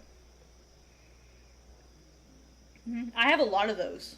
That's my favorite thing to do, is to draw on sticky notes like that. I have tons of those. I have them everywhere. Yeah, here's another one. And this was one of the initial drawings for Amat. When I was more basing him on like Chinese lore. So yeah, yeah, me too. So thank you. Yeah, that's just the kind of stuff I like to do. So, and then I liked this one. This was also done on a sticky note. It's freshly dead. With like a brush pen and some markers and a white ballpoint and a white gel pen. So you can see here I'm finally hitting that point where I'm getting comfortable with myself. This was like 2020, and I'd finally like gotten to the point within Godsbane, like the writing, that I felt comfortable starting to try drawing characters again. Starting to feel comfortable in my own artwork again. Like, it took a really long time after Ringling to get comfortable with myself again. To like feel safe drawing what I wanted to do, drawing what I wanted to draw. Miso, what is it, baby? Yeah. That's honestly where I do the best, is when I'm doing like ink brush color. Here's some more of those post-it notes. These are all on post-it notes.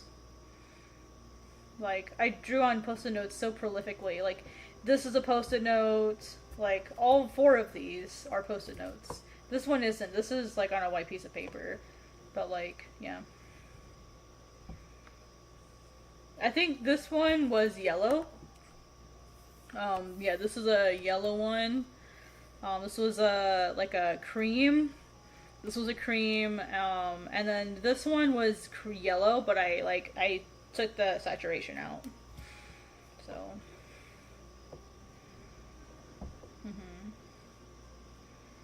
so here's some more like studies and stuff.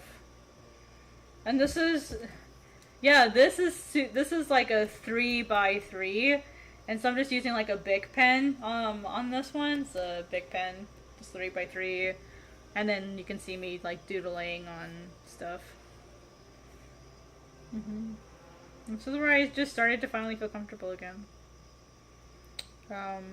These were the first time I did Godsbane pages.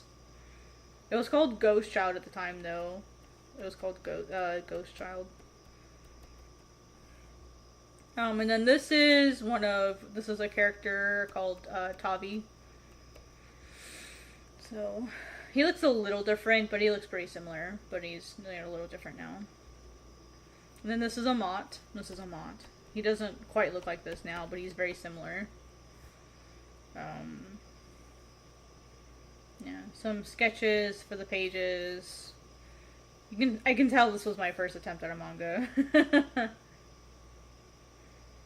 And then this is Fale.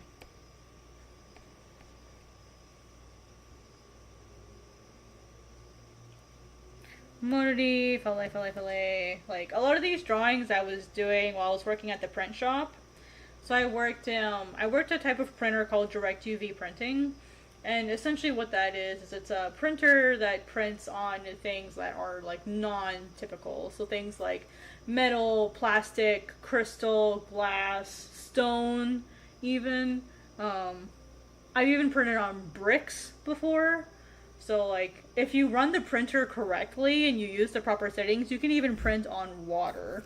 And that's helpful so that if you need to get the ink almost like a decal to lay it on something like on your own, and it's something like the printer can't print on, but like a rounded object maybe, or like an unusual object that just you can't run with the printer, like you can run it on its own and kind of turn into a decal. And it's all made with ink ink and resin, basically. So what happens is like you print the ink and then it runs a UV lamp over the ink and it dries it instantly, basically. So it's a really fun printer. So while the printer would be running, if I didn't have any more jobs to do or if I didn't have stuff to prepare, I'd be doodling like this. So that's why a lot of them are really short, because I only had like a few. Usually I would only have like 2 or 3 minutes to sketch. And you have to doodle. Yeah. I said one sketch dump of mini, and then I only posted, I think, 1 or 2 more after this. That was it. It's Aros. Aros. Aros with his hair up.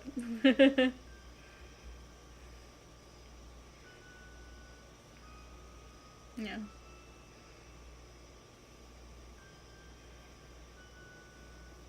These are like early drawings of Fale. So,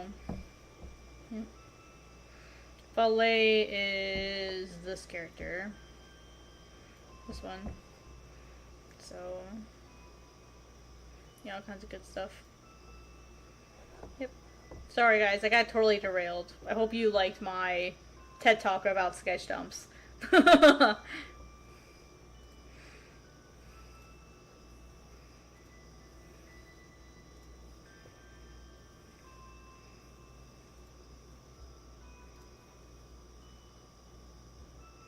Yeah, show and tell. I have so much art. It's utterly ridiculous.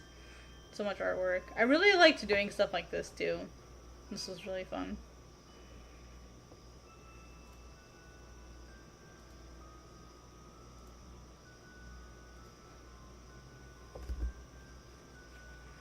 Yeah, I used to be really prolific with my drawing. So when I say stuff like this is simple, that's what I mean.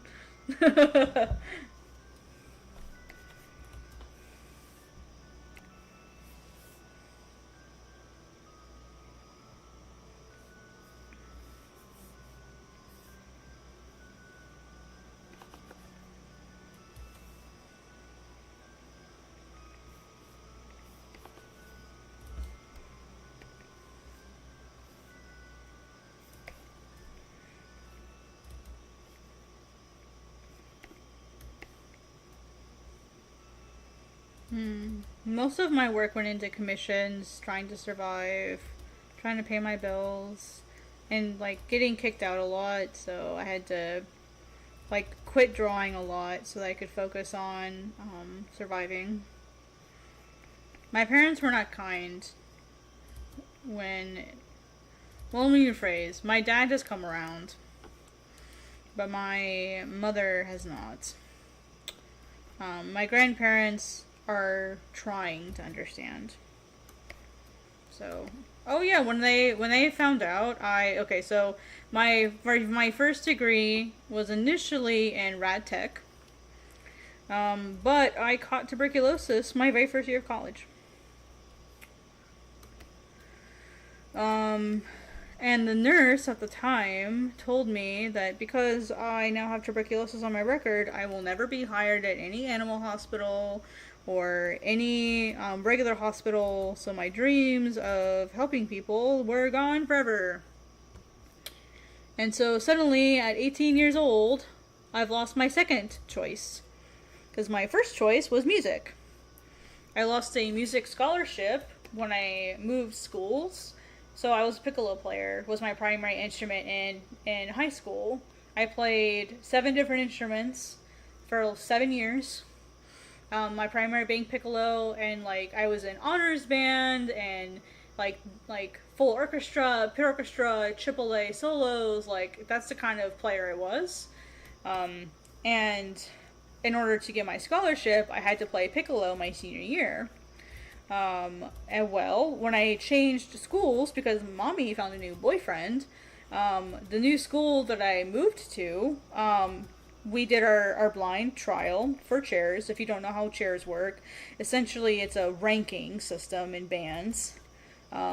We did a blind test trial. That way it would be fair. Basically in a blind chair, or a blind challenge, the player stands behind a screen or somewhere where you can't see who it is, and that way you have to judge by sound who the better player is.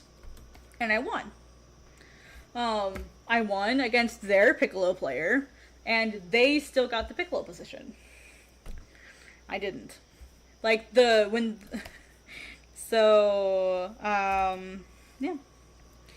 And it was in that moment that I realized that band is not a career path that I care about anymore.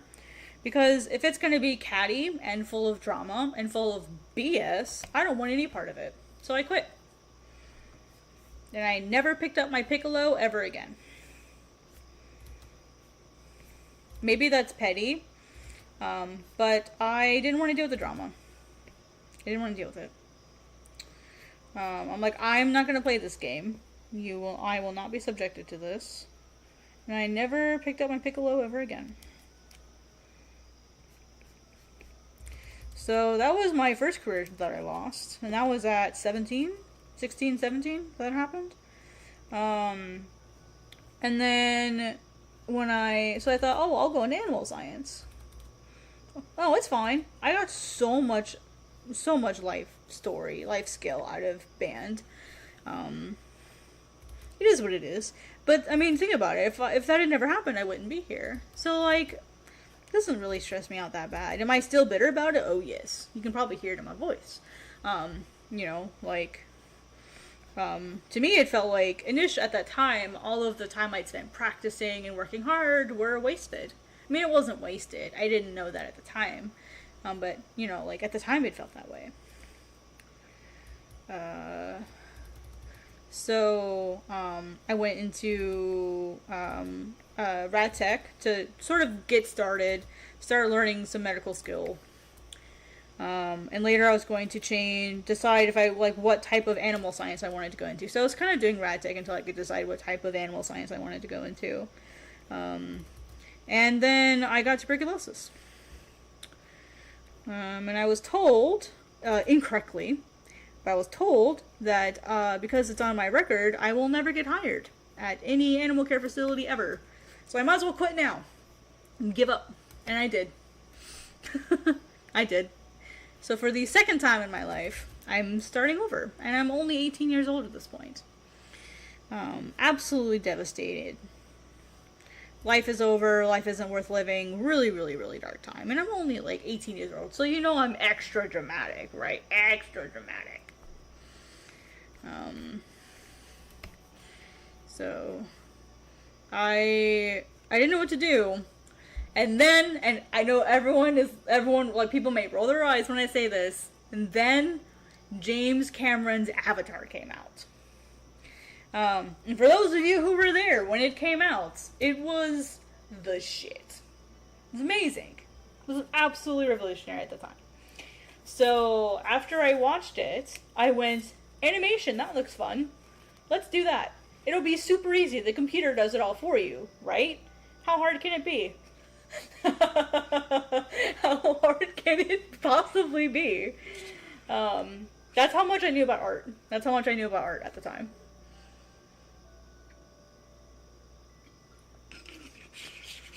So that's the attitude I went into with animation with. So I was completely unprepared for what I was getting myself into.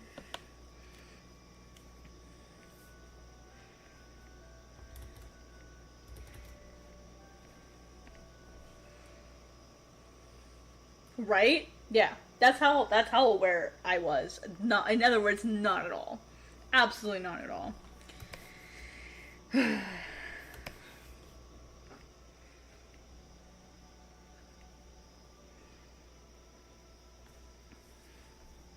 Don't worry, it sends me to nowadays. So I consider that my payback, since it sends me to when I hear that.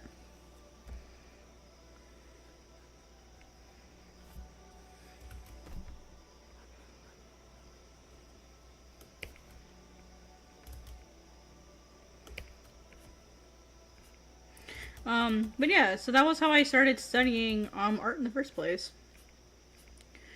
And then I kind of already told you the rest. like I kind of accidentally fell into making comics because one of my art school professors was like, "Have you ever thought about making comics?" And so, yeah, I never. If you would have told me as a high schooler that I would be drawing manga and making comics, I wouldn't believe you. I probably would have laughed in your face.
Yes. Yes, I have. Oh, yes. Oh, yes. Let me show you. Let me show you. I should have that art in here. Dustin, have you seen the 3D rigging I did of Coco back in the day? I don't know if you've seen it, Dustin. Oh, yes, I tried. Let's see. God's Vein Files. I think if I. Oh my god. Oh my gosh, I don't want to show you this. I don't want to show you this. Oh, Lord have mercy.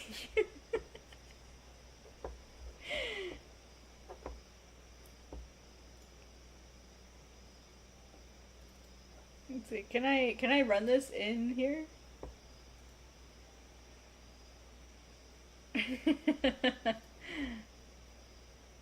Okay, I'll show you one thing. Let me add a new source here really quick, and I'll actually show you. I'll show you how quickly I painfully learned. Let's see. Let's see. Window capture.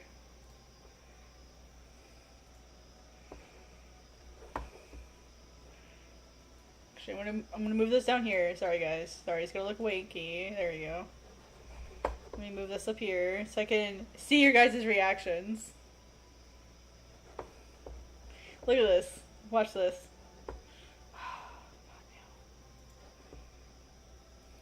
Look at this. Like, look at this tail.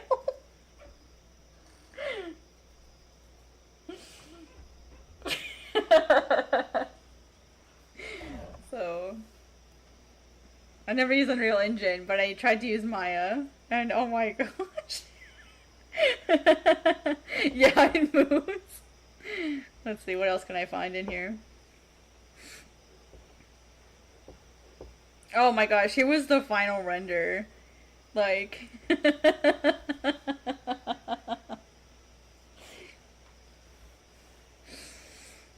What is hair? What is fur? I made the bad mistake of picking a character that had fur all over it, so...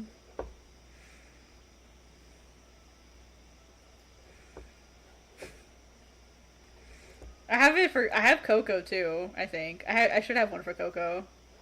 Right, dude, right? I should have one for Coco also.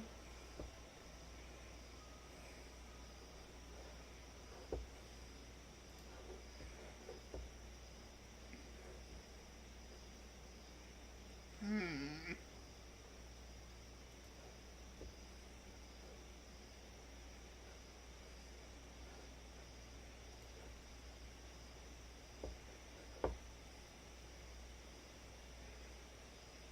Oh my gosh, look at his whole turnaround. Look at this.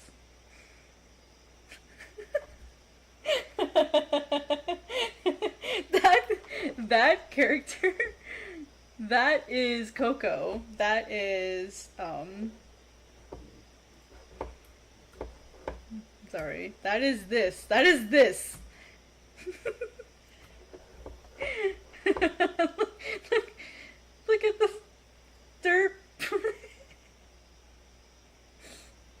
Same character. Can you believe it? So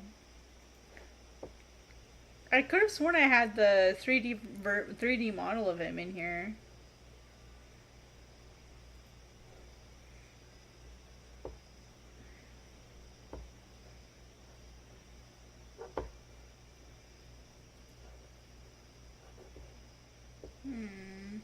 No.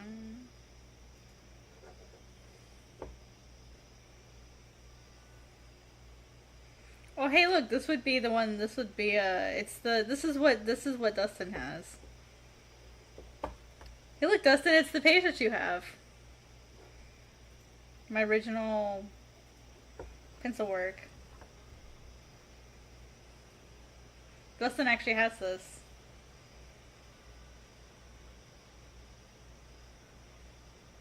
Yeah, it does, yeah. Somewhere in here I've got my animations that I did. Oh yeah, here's a pencil test that I did. I call it a pencil test because it basically is. Like, it's technically an animatic. It's not a pencil test.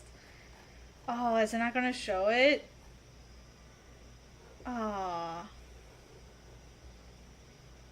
I can't see it. That sucks.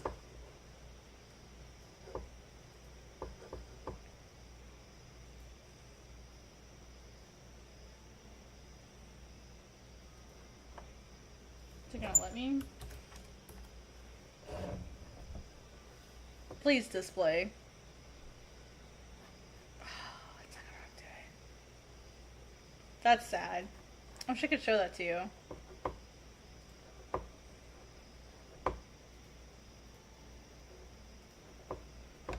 Anyway. It's a bummer. I was hoping to show that to you guys.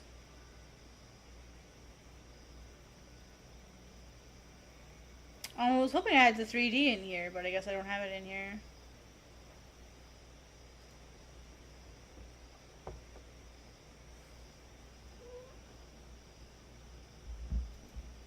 It's a bummer. No, I don't have it. Oh, but it's in my art school files. This is my master thing, so let's see. I don't know if I have my school files in here.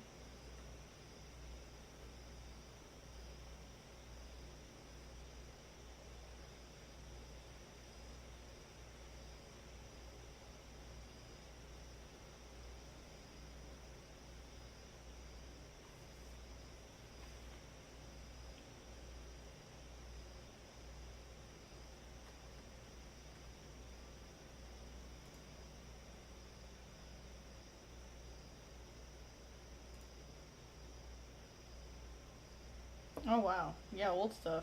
Damn.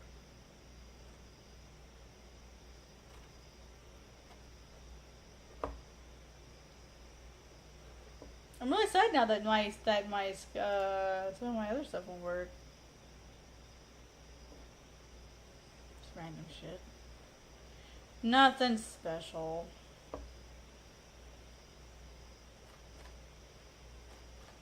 I thought I had my school stuff in here, but I guess not.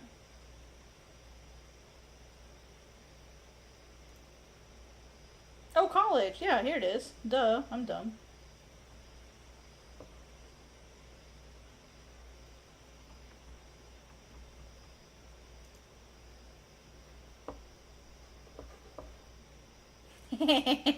Oh god, no. Oh no.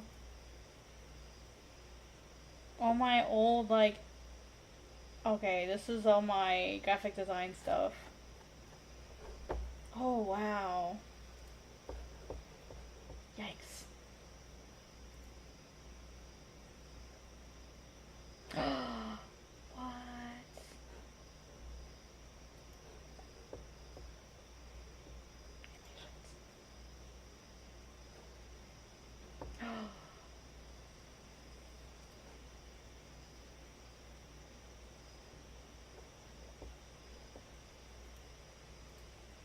We had a Flash class, guys. That's how old it was. That's how old it was. We had Flash class. I found my animations. Oh.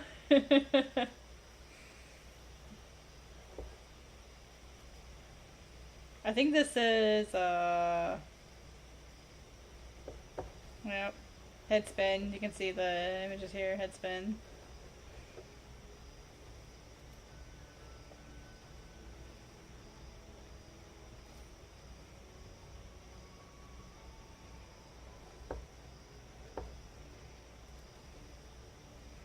They're all gonna be gifts, so.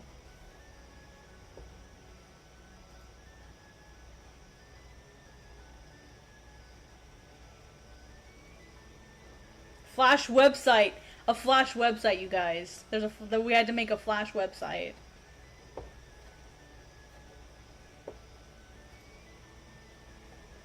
I was trying to find the Coco ones.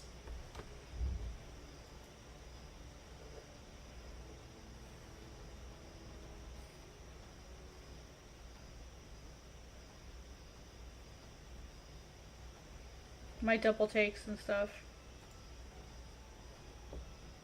There we go. I remember those. What? I don't think I was half bad. I didn't do a good job staying on model, but.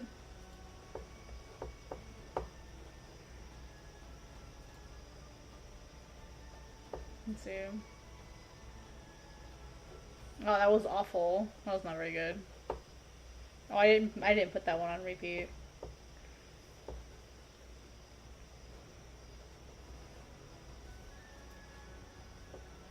Yeah. Sorry guys, this is weird. It's like, what the F? This is like flashback, man. I'm like nostalgia tripping. I did, oh god. It's the little jungle I made for Coco. This is me using Maya trying to make a jungle. I could do better with Clip Studio now. It's funny.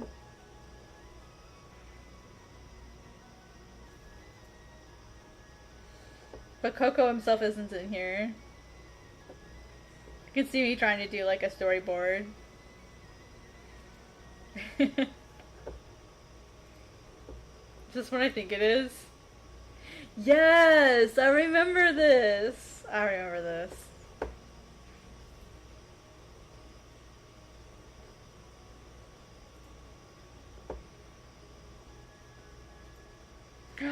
I know what this is. Open. Please tell me you guys remember this meme.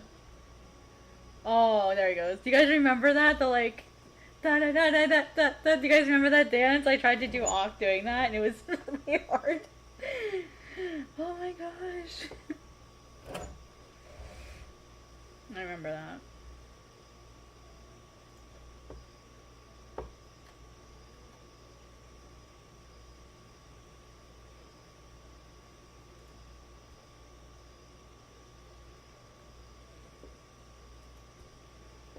Where are my other animations? Because I did some animations.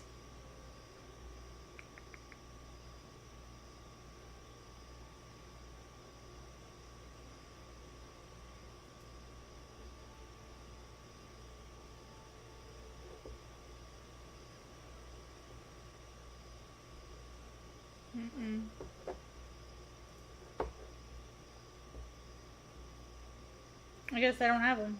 It's a bummer.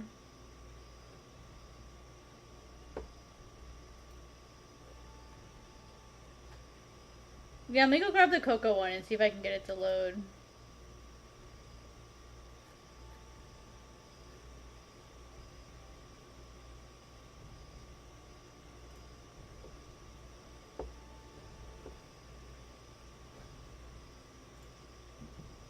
I thought I did a good job with this one.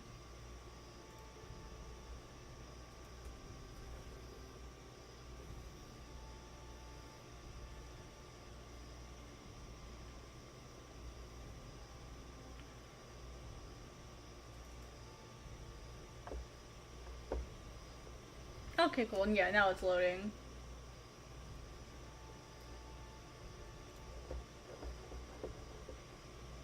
I just have to I just have to change the window capture.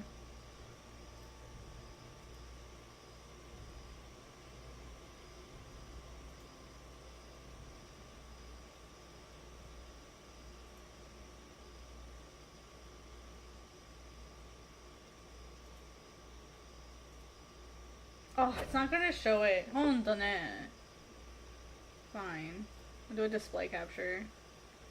It wants to be a butt. Oh, it's because it's a media. See, media source.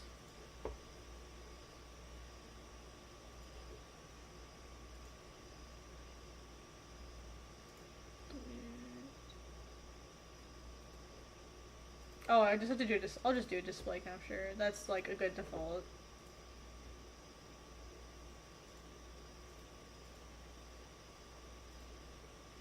There you go. Now you can see it. There we go. This is that little animation that I did. Boop. I said pencil test, but then I colored it and then animated it better. I just didn't delete the words pencil test. So I apologize. This is clearly not a pencil test. So I miss doing stuff like this. It was fun.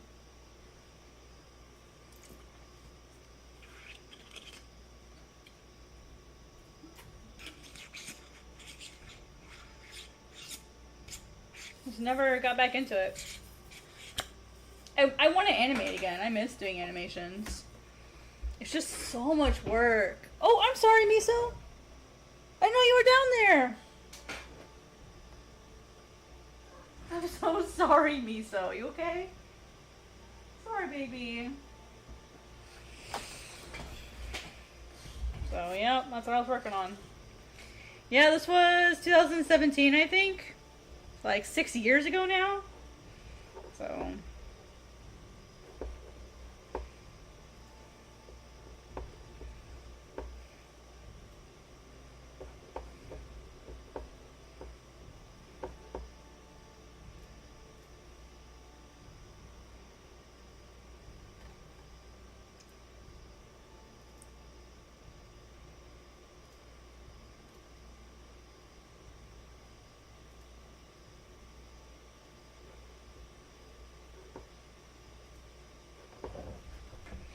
Thank you. Yeah, I've had a really crazy like art journey, as many of us have. Sorry, I completely derailed for like 30 minutes. I'm really sorry, guys. So sorry. I hope that was entertaining at least.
I know that wasn't what I advertised I was going to be working on, so I apologize to anyone watching this after the fact if that wasn't what you came here for.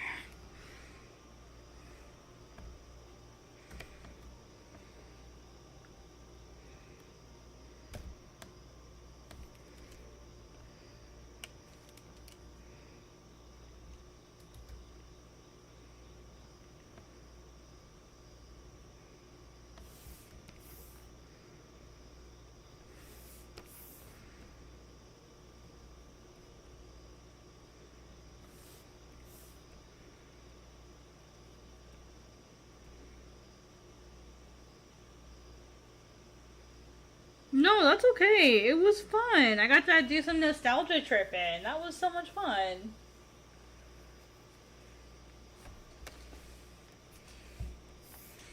Oh, you're still working on that temple? Waiting for your computer to compile? Yeah. Waiting on my computer to compile everything for me. I know what you mean, though. Yeah, of course. And then, so Global Comics. I found Global Comics. I had posted on Webtoons first. Actually, let me look up a quick reference really quick. Let's see.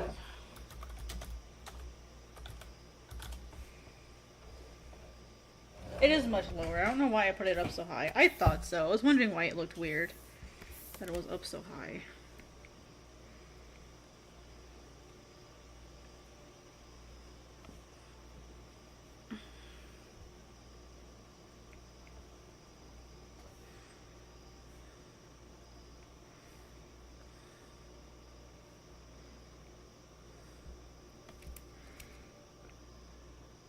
Can you tell it's been a while since I've drawn a canine character?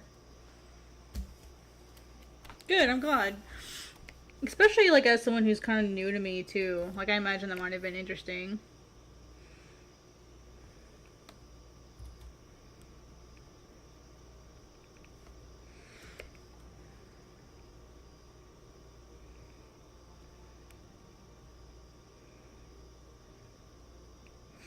But yeah, I was originally posting on,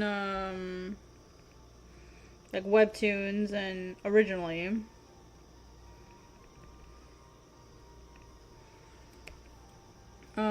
And was getting a lot of comments like, oh, this would look much better in color.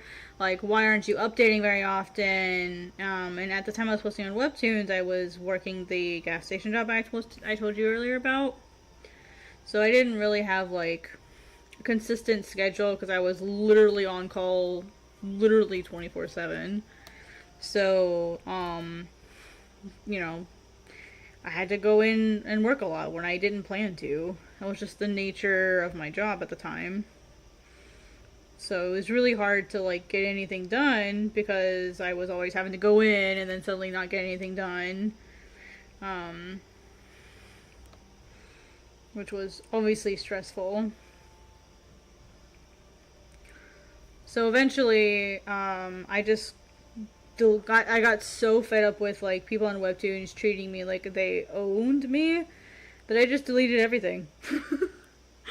I had like 5,000 subs or something at the time, and I just deleted everything. I deleted everything I'd posted so far. Like, I kept, like, obviously I still had my copies, but, like, as far as, like, it being on the platform, I just deleted it.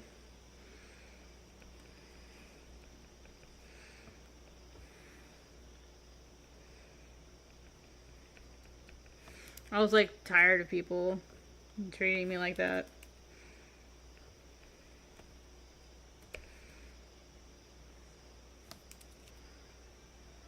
Okay, cool. Yeah, please do. Please feel free to focus. These are work sessions.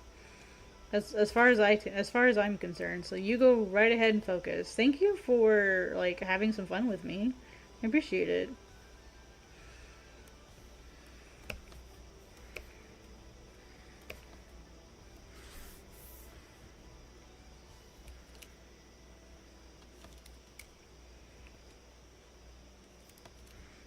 Pause to round.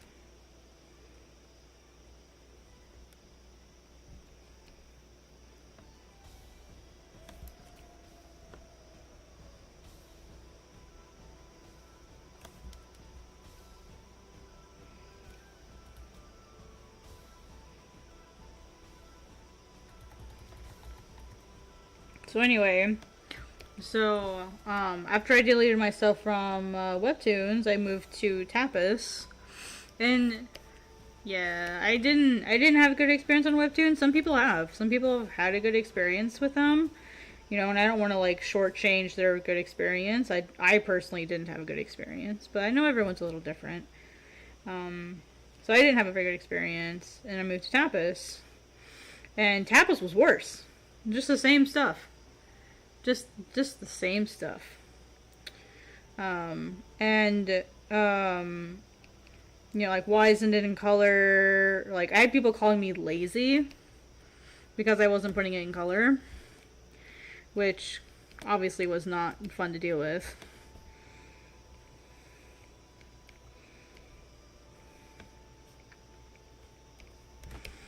So that was really disheartening. So, I mean, like, they were right. I wasn't posting, like, regularly. And so, I just, yeah, got rid of, and even on Tapas, I was having, like, the same problems. Where people were like, why aren't you posting regularly? And then they came up with the first version of, like, their originals program. And from what I remember, I could be wrong. From what I remember, the originals wanted their Tapas's version wanted them to be in color to be considered, and that kind of like was my snapping point. I was like, what? You're gonna require me to do this in color if I want to like be taken seriously by you? What the F? So I was like, that's stupid.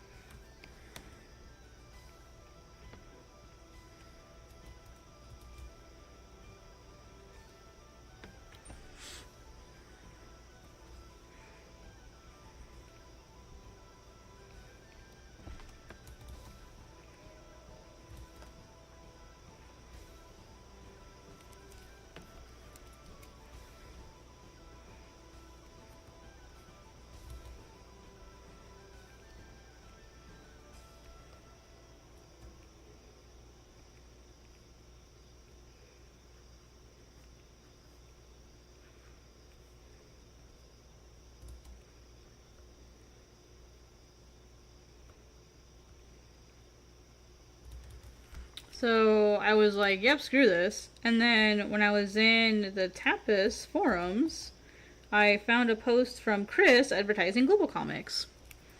Like as a new place to come try and hang out, and I did, and I've been there ever since.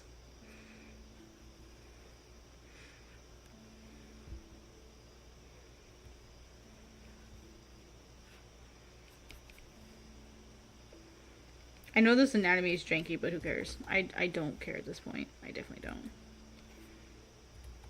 Okay, I should care. Fine. Fine, I'll care.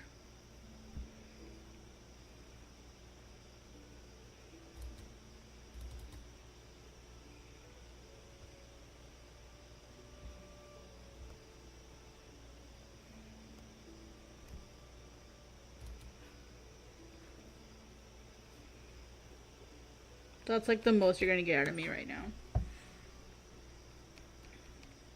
Is this. That's all you're gonna get out of me right now. Look at this one. And then look at this one. No fucks given. No fox given, you could say. Oh yeah, a lot of people dismiss us. Like there's also like a group of people that are like, you're just appropriating Asian culture by drawing manga. Like, you're just pretending. You're not really Japanese. They'll never accept you. I'm like, that's not why I draw manga. I draw a manga style because I like it. Because I like it? I like the aesthetic? Why do you choose to draw like Jim Lee? Do you like it? Or you're not Jim Lee. You're appropriating Jim Lee. Like, do you hear how dumb it sounds?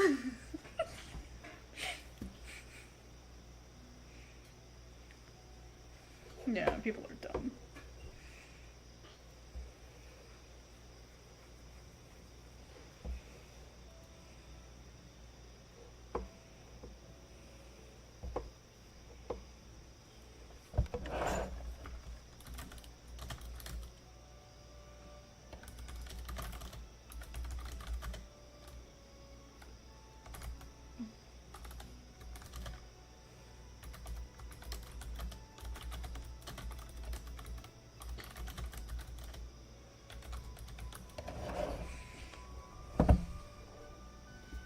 Yeah, I think we're pretty chill. I'm glad you think so. Like, You know, as someone of the community staff, I'm very happy to hear that you feel comfortable with us. That makes me feel good.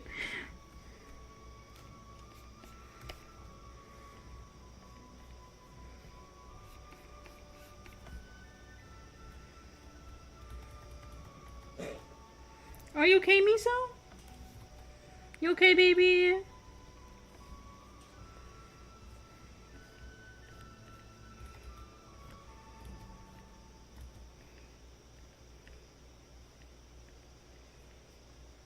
Yeah, she's alright. She's just a little nauseous. You'll be alright, Miso. You'll be okay, baby.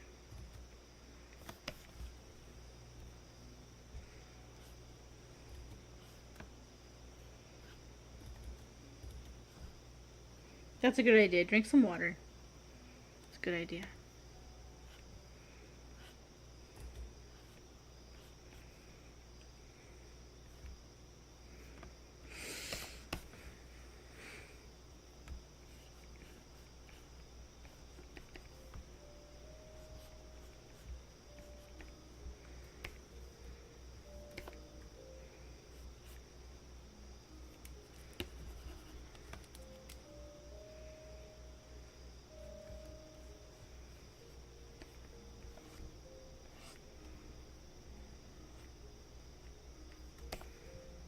See, there I go over detailing stuff again. Why didn't you guys stop me?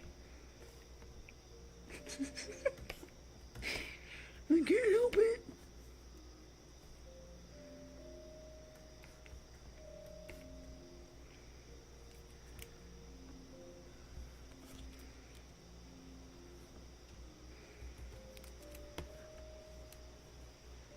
How dare I attempt to stop you? just break into my house, grab the tablet from me, and spray me with a water bottle and tell me to stop it. I swear to gosh, I'm gonna make that one of my emotes. Is it'll be like a water bottle that just says no. That would be such an awesome emoji for my channel. I need to get my memberships back up. I took them down temporarily so I could work on what I wanted the rewards to be. I gotta get that back up and running.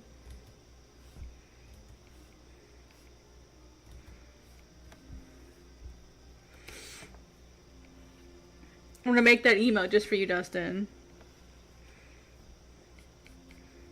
With the caveat that you're gonna have to pay to be able to use it.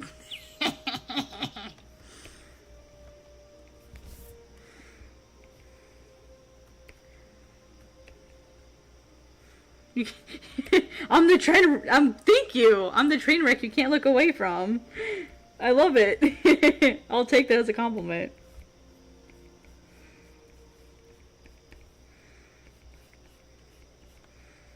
Just watch all my videos.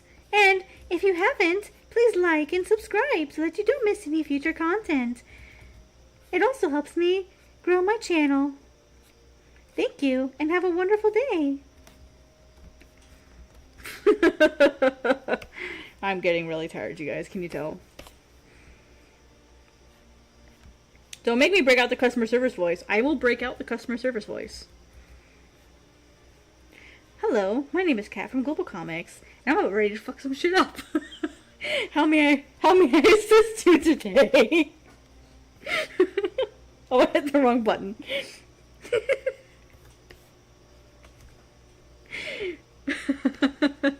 I hope my boss never hears that.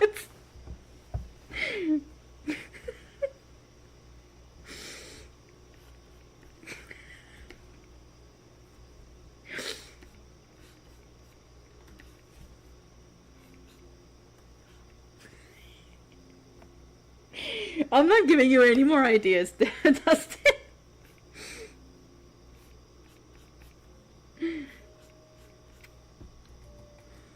I know you meant it as a compliment. I take it as one. Genuinely, I do.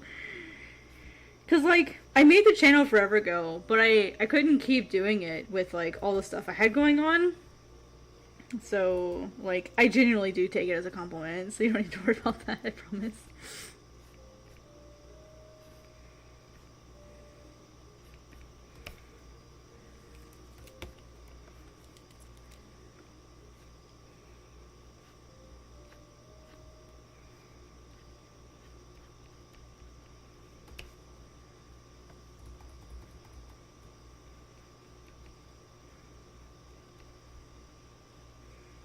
I mean, in general, I try to be pretty chill.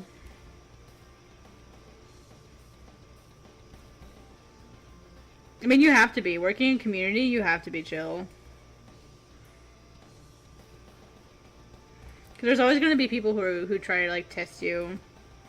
Or people who, they aren't trying to be a problem, or they're not trying to be frustrating, but they generally need help, or that they don't know how to communicate effectively. Like, working in community, you run into a lot of people, lots of different types of people.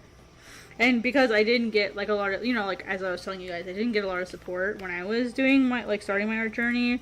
I don't want other people to feel the way that I felt, and, like, oh, I don't have anyone to help me, I don't have anyone to, like, support me. I don't want anyone else to feel that way. So that's why for me, like, taking a proactive role in actually helping other people is something I like doing. Because now others don't have to suffer as I did when they're starting their journey.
Don't dog paws have, like, the 4 points? Yeah.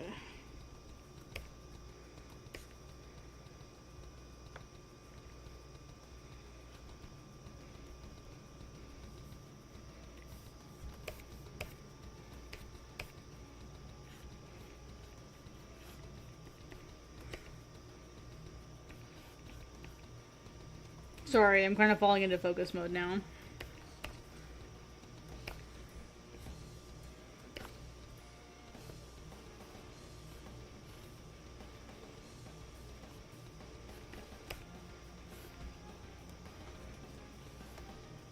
Actually, zoom out a bit.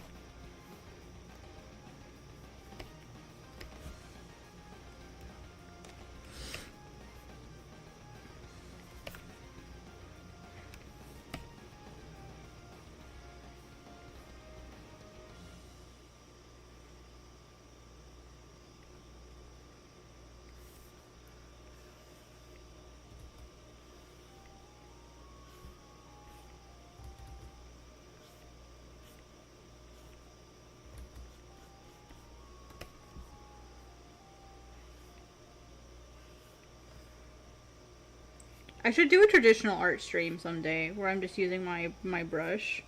I haven't done that in a really long time. As far as, like, on stream, done a traditional art stream. I used to do those.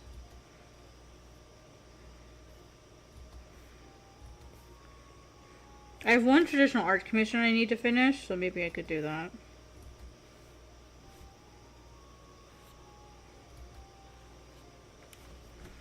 I have, like, half a wall scroll to finish, and then I'm done with my traditional commissions, and that will be probably the last time I take them.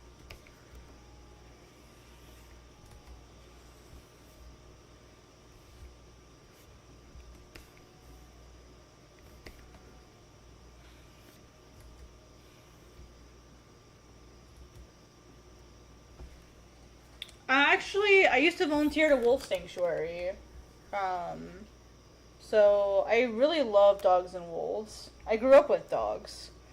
I have a cat now. So I'm more of a... I love both. I love both equally. I was definitely a wolf kid growing up. And then I volunteered at a wolf sanctuary for a while. Like, maybe a year or two before I got my tuberculosis diagnosis. And then after that I stopped going to the sanctuary for obvious reasons.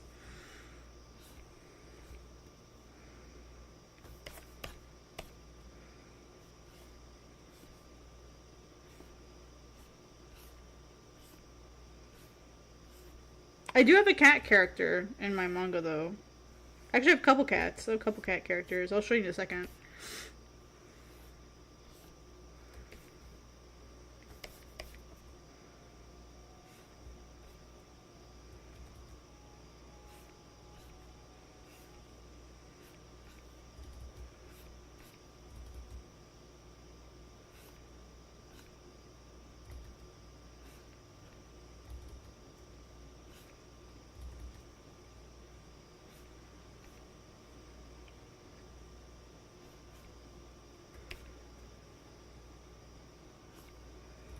Yeah.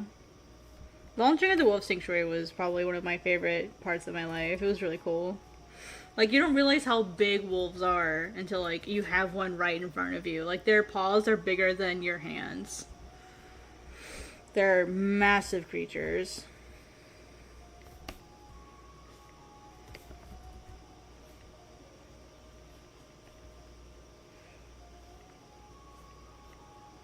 One day I'll have to show everyone all my videos and photos of the Wolf Sanctuary.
Whew, this is a lot of fur.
It's like he has a deer nose.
foot's falling asleep. Ugh. It's probably time for me to stop so I can take a break and make sure my foot doesn't fall asleep.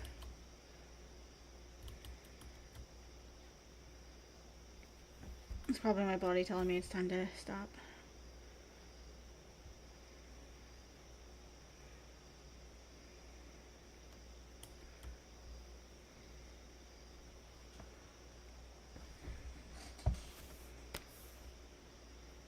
What are noses, honestly?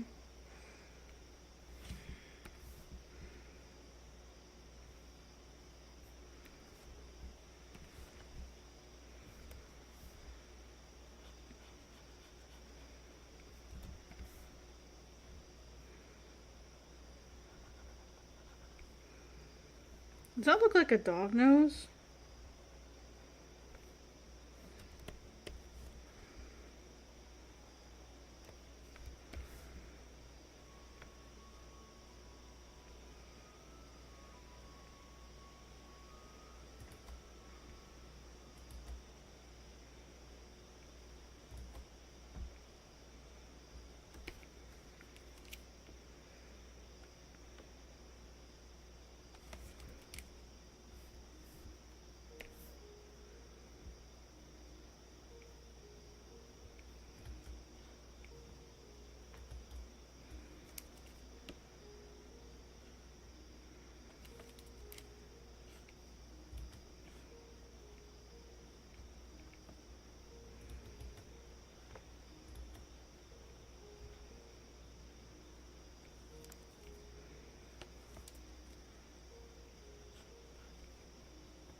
Okay, cool. That's all that matters, is that it looks close enough. That's all I care about. I don't need it to look exactly like it. Because he's not fully dog anyway, so I have some leeway that I can take with that.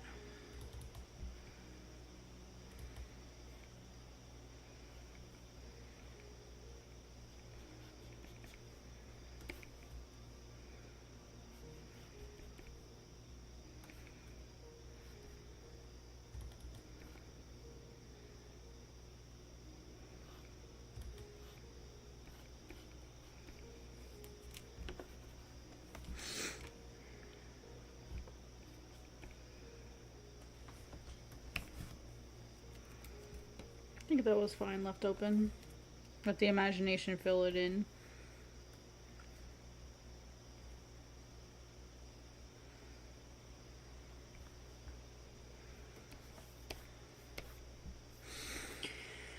If I can hold on just a little bit longer.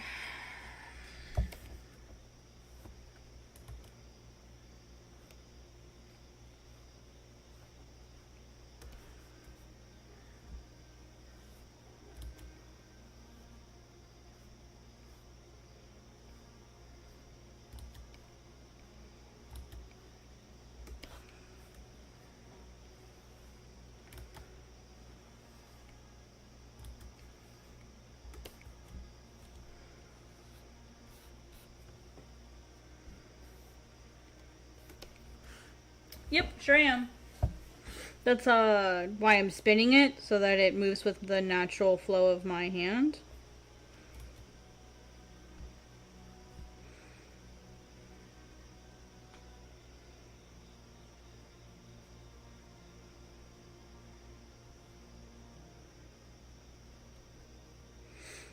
For me, it helps turn the it helps me when I turn the tablet. That way, I mean, that's not good because then I'm not using my whole arm as much.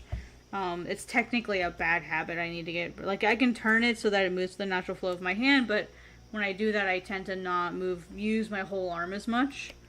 I tend to draw in a very small part of the screen, which is not a good practice, to be completely honest.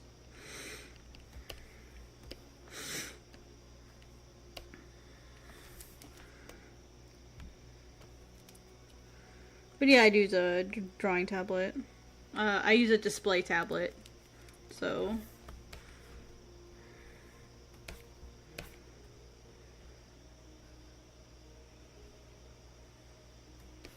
Shame, shame, shame. Some version of the bald meme, but shame. Bald, bald, bald, bald. Ock is not bald. I should draw him bald for fun, for the lulz.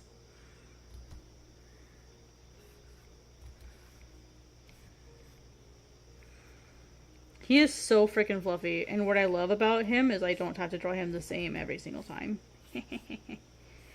He's just a giant ball of fluff. Much like Sesshomaru's form is, so it's just a bunch of fur, and it's a little different every time.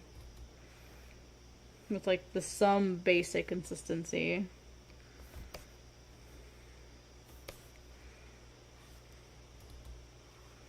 I actually got the idea from a drawing of a Kirin that I saw somewhere that I really liked, as far as like his tails. I really liked the way they were drawn, except they had a little difference. So like, it's like here's the butt, right? Like here's the butt and here's the leg. Instead of having like the tail start, like the first start at the top, it had like these little naked parts of the tails, like just a naked part, and then it was like floof, floof, floof, floof, floof, floof. But it went like all the way out like that. So instead, I'm just having it start from the very top of the rump and be floofy all the way down. So I thought that was really cool. And Ox always had a really fluffy tail, but he always had more of a fox-like tail. And this time it's a little different.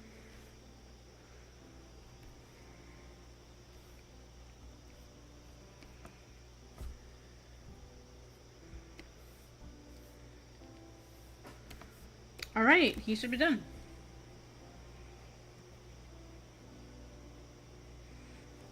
Oh, I forgot to put on the stripes on his back legs.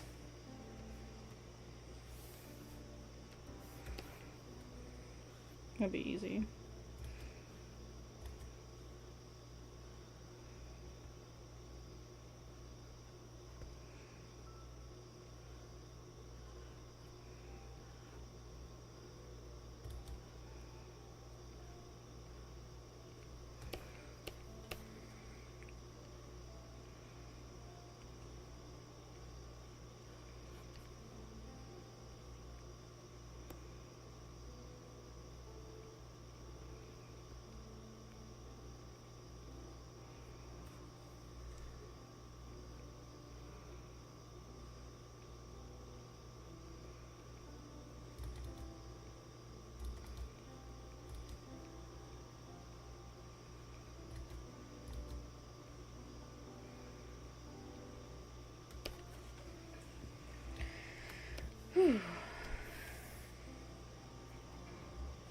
Okay, now I just need to see how his tail starts all the way. His tail starts all the way up here. There's one that'll go, like this is the main one. And then there's one here that goes behind his leg. I just realized that these shouldn't be overlapping the way that they are. This is supposed to be the tail behind him. I messed that up when I was doing my initial sketch. Yeah, I messed that part up. It's okay.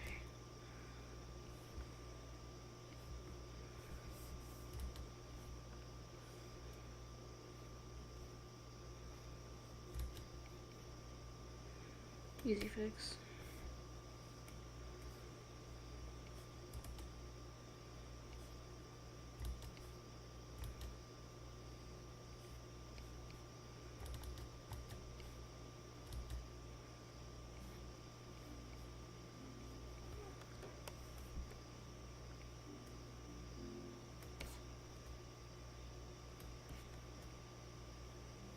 I want to make this one shorter because it goes behind his body, so I feel like this one would be shorter. Like, it wouldn't go down as far. Otherwise, the tail would be abnormally long. What the?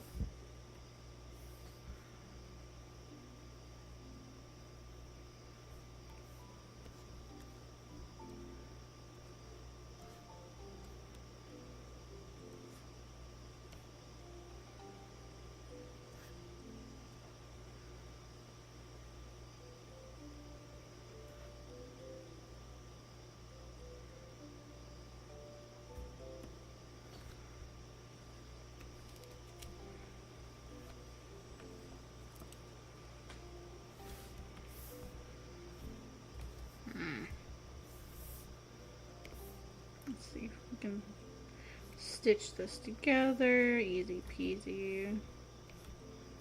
Whoops. Like how I said easy peasy and then I messed it up. There we go. Kind of stitched together.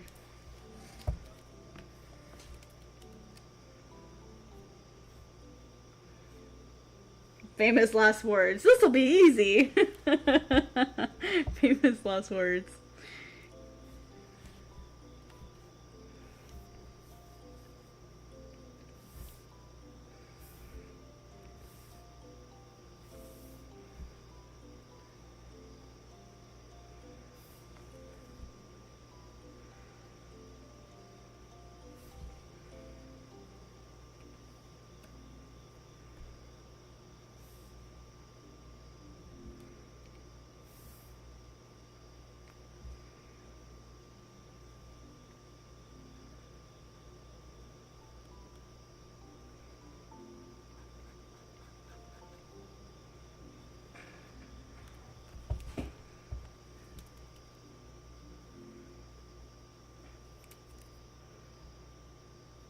His eyes are pretty big. I'm gonna make his eyes smaller. His eyes pretty huge. I mean, it is anime, but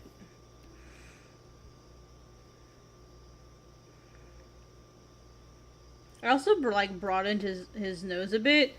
So, because normally like they have like a small dip, like this. I don't know if I want to do that though. They have like a small dip or something here in their snout, and then like this is here, and then this mouth ends up here, and then this goes down here. Like usually it's something like this, and now basically what I'm trying to do is like broaden it like this.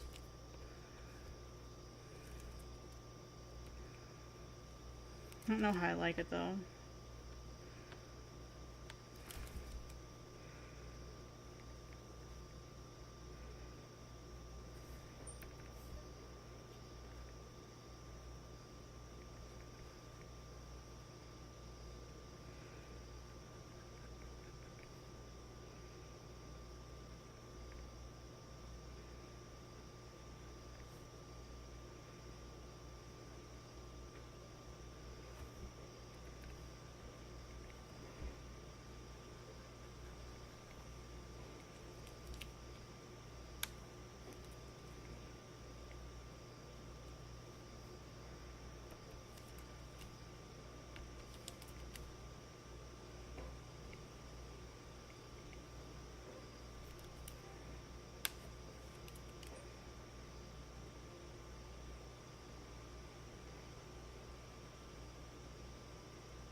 Does he look like a good boy? Is he a good boy or is he a bad boy? Naughty boy.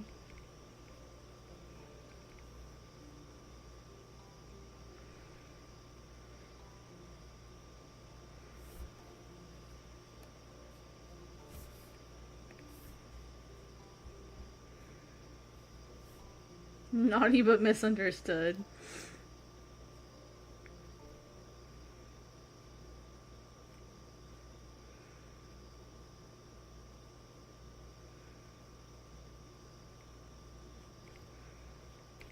He is naughty but misunderstood boy.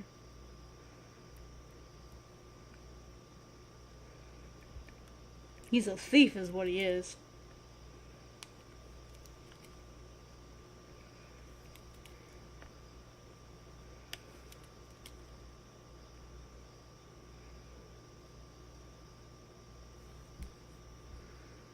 Give him like dragon whiskers.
Is it really gonna make me use 2 tones for this?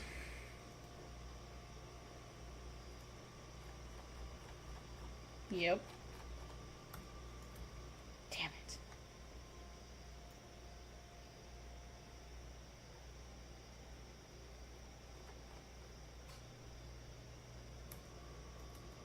It's not big enough, so I have to use 2 tones.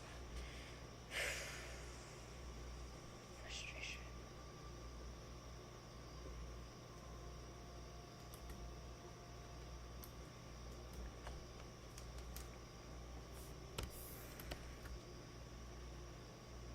I'm gonna basically have to do it just like the traditional way, basically.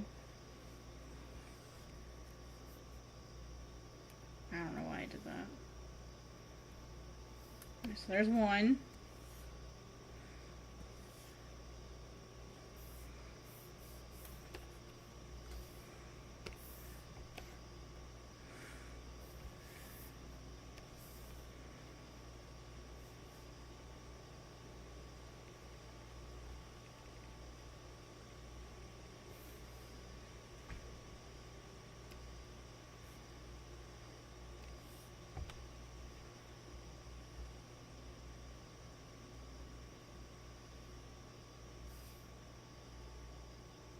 Ooh, that's a really ugly moor. What happened? Nah, I'll re-import it. It's fine. Sometimes it does that. Yeah, that's better.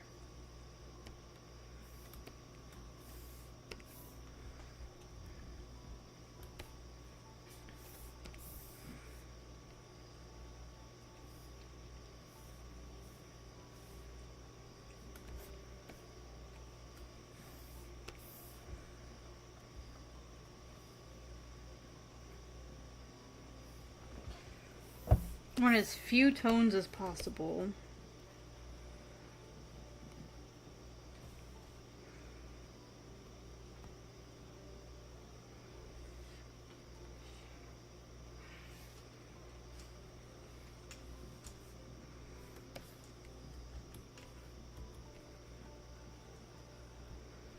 I'm going to show you guys a really cool trick here in a second.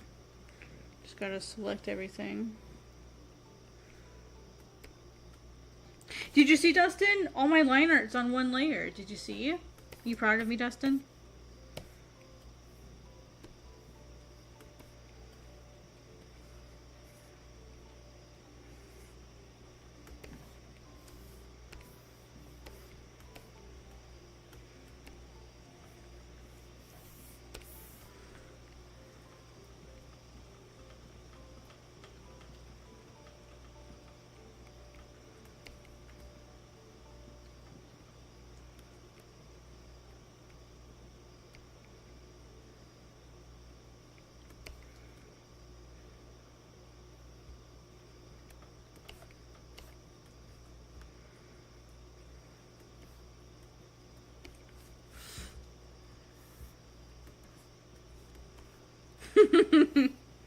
Senpai noticed me.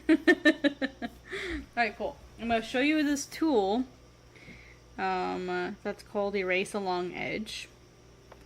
I think it's this one. Yep, Erase Along Edge. So it's yeah, it's called Erase Along Edge. You go to your line art layer. You mark your line art layer as the reference layer. And then you can come, I can come here to my mask. If I do it right.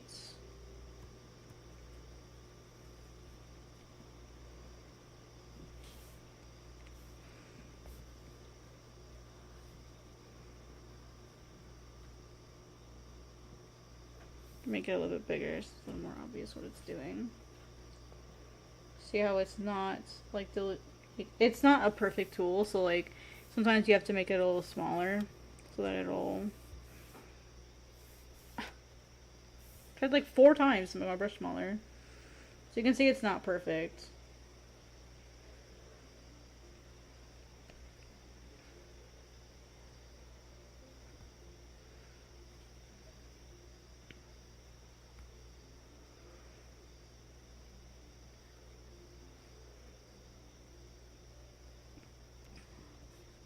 But it speeds up the process a little.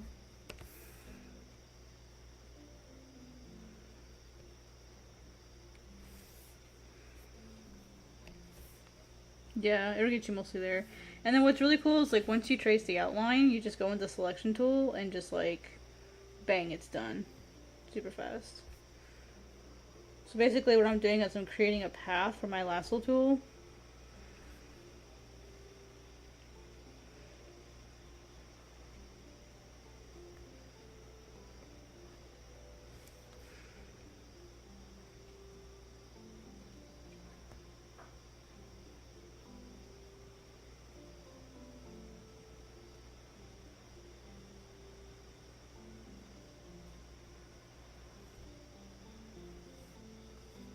So now that this is cleaned up, I just come in with my lasso.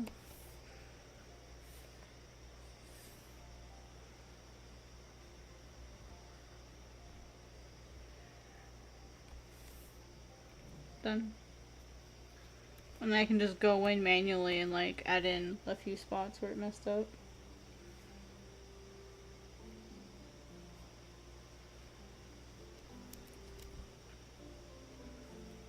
Isn't that neat? Oh, I love this tool.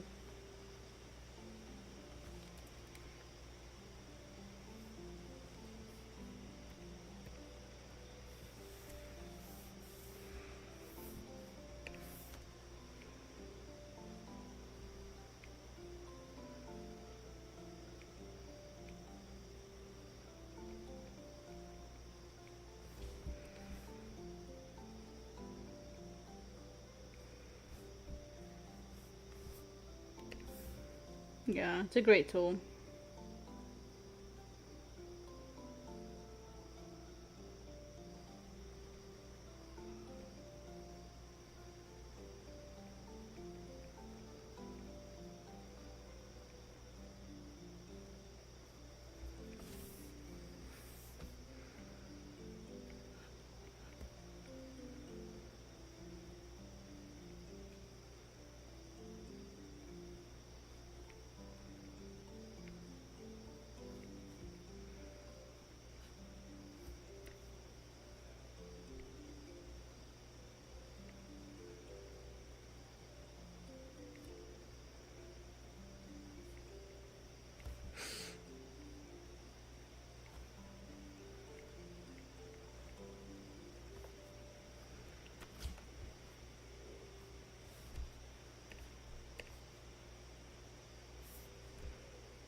Sorry I got so quiet, guys. My apologies.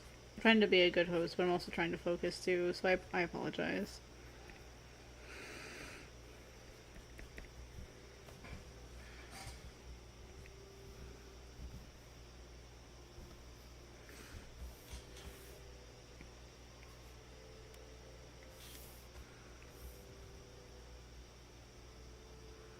It's a great tool. I highly recommend it.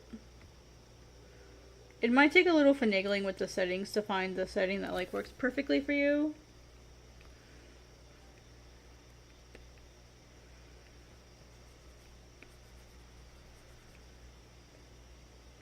Yeah, it speeds up flatting a lot. And I'm not even super fast at it yet. Like, I'm kind of getting there.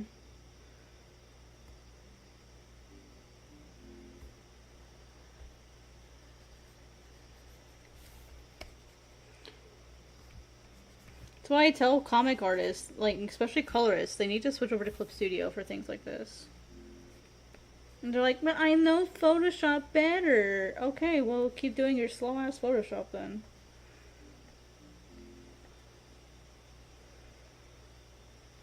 Like, yeah, it's not a perfect tool, but it'll get, like, most of it done really quickly. And then you just go in and just do a little bit of cleanup.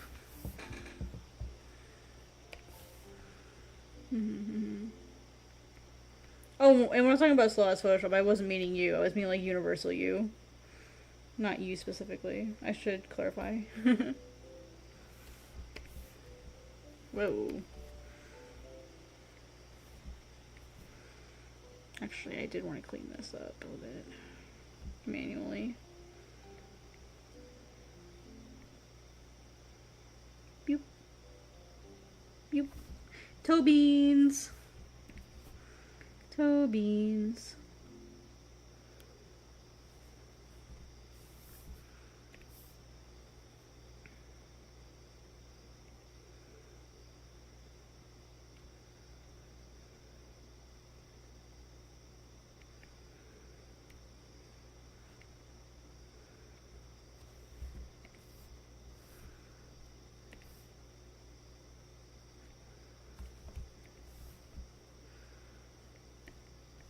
Dustin, you're a master of, like, Photoshop. Stop it. Have you guys seen Dustin's work?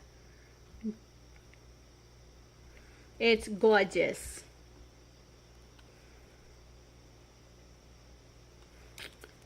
Oh yeah, Dustin, I forget you can't drop links. Only I can. Gorgeous, darling. Gorgeous.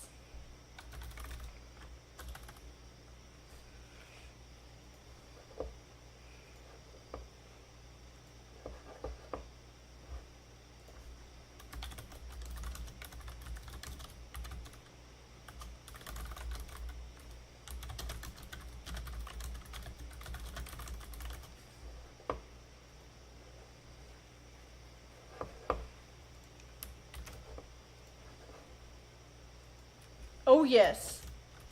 Oh yeah. Look at Dustin's work.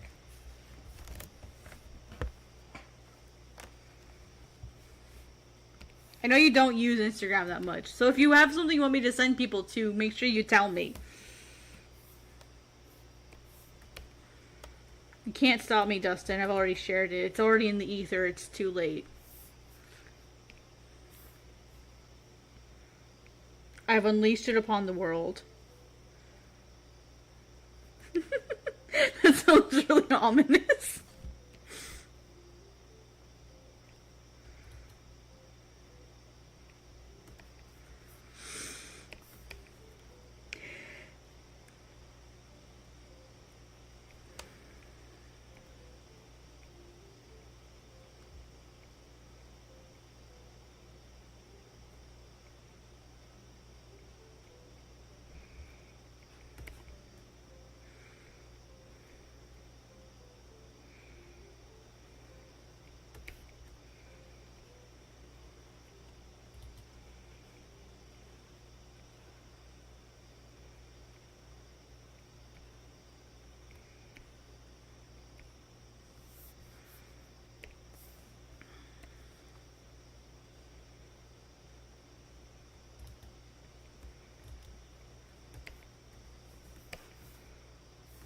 Check how quickly I got that tail done.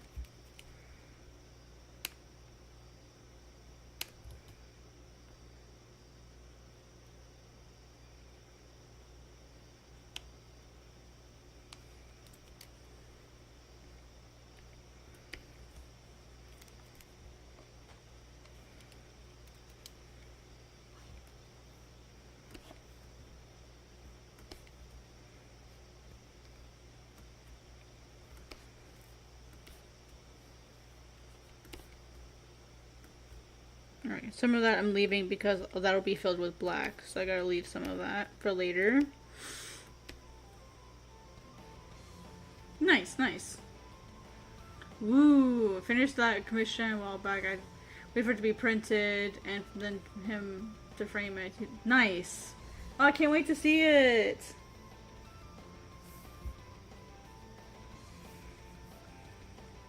Okay, let's see if any of these overlap. Yeah, we have a little bit of overlap.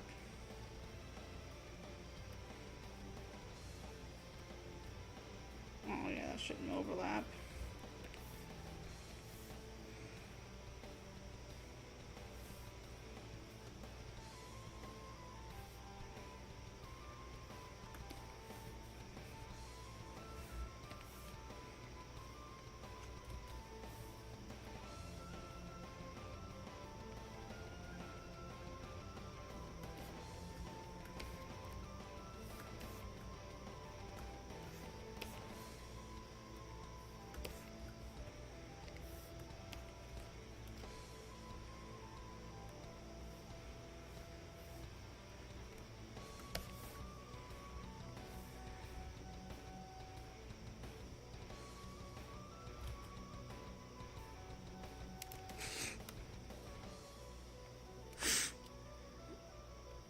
Right? It's good work. He's so modest.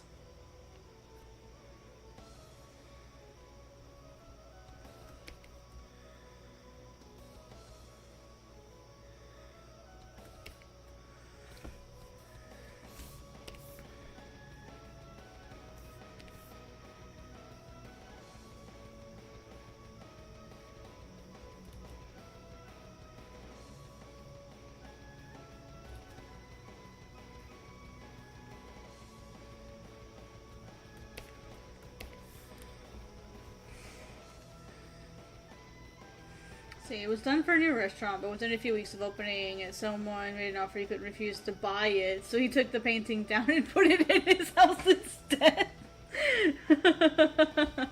That's funny.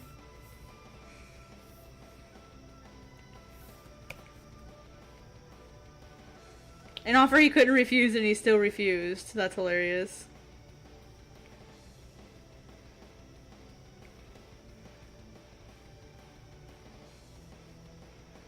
I love it.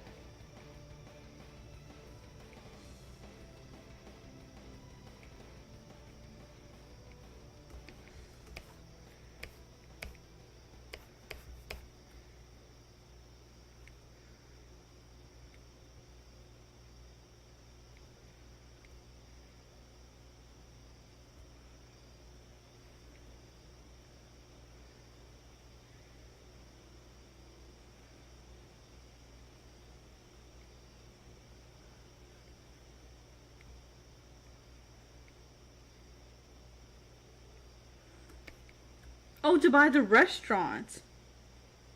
Really? Damn.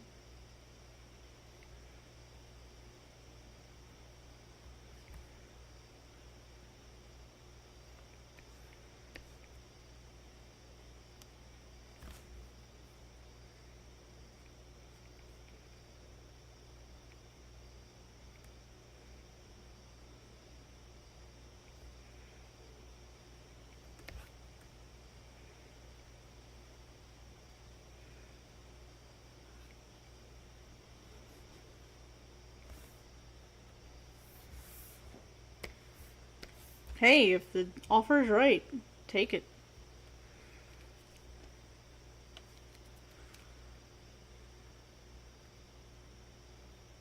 Oh, nice, nice, nice. Canada.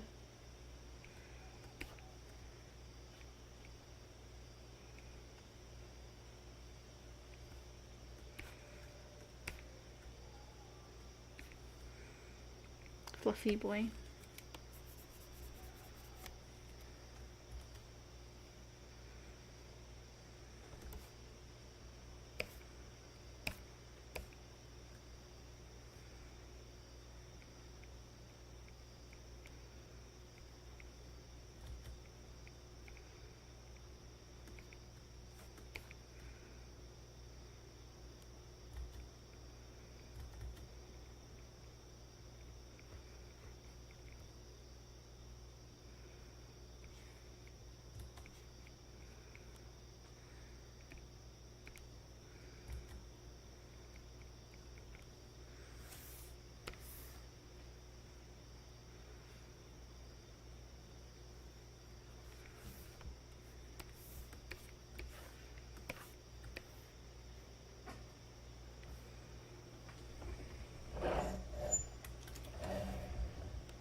Hey, Neon Blacks, how you doing? Haven't seen you in a while.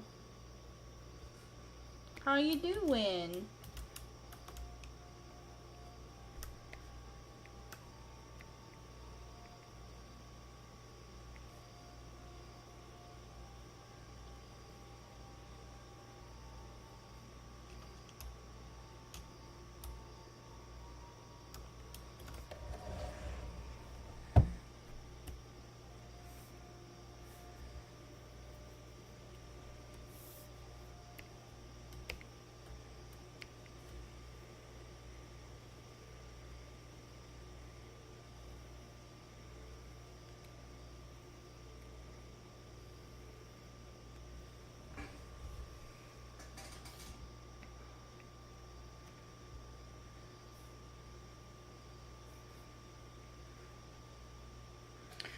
Working on some character art for a pitch I'm making.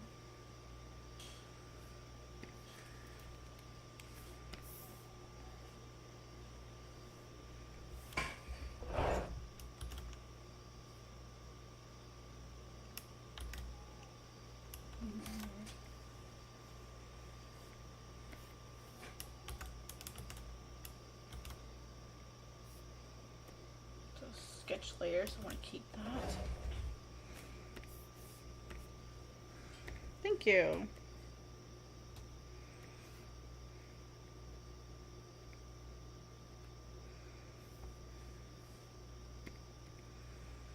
I'm gonna put this on a different layer just so that I see it.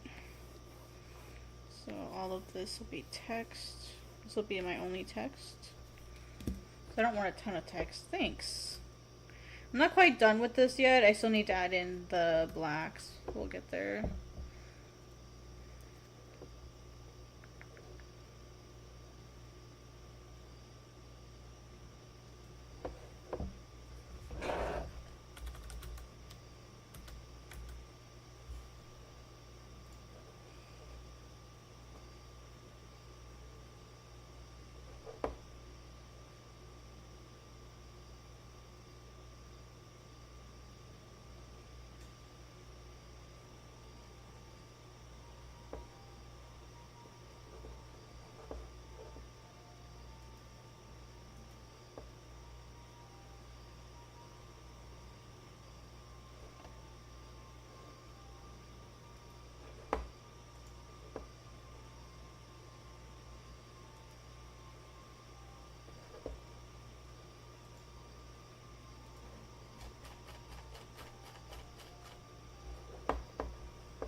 This will be like a good way to show them like their heights respective of each other.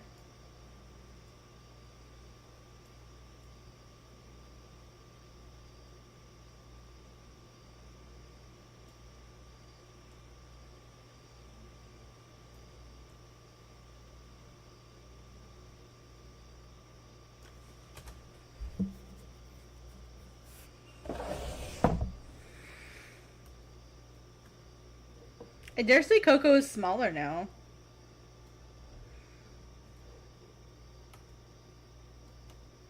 Yeah, he's about the size of Oxhead.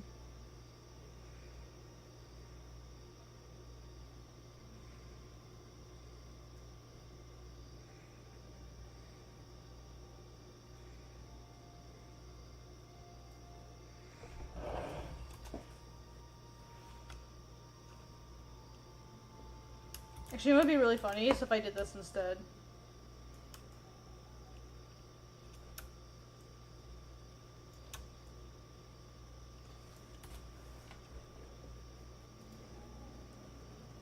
Pretend like that's the ground.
This explains their relationship pretty well.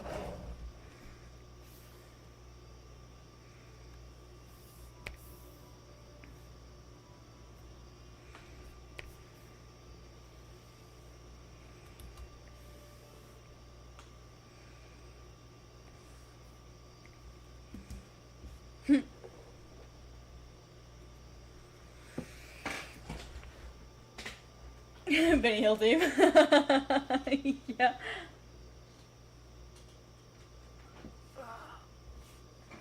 Oh, you finally started posting it? Nice.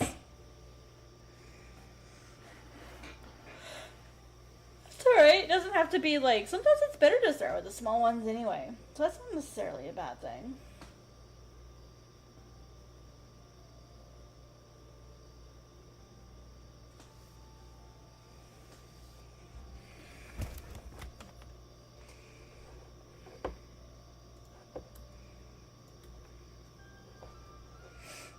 I'll have to redo that so that it like matches their current designs, but Mikoko's basically the same.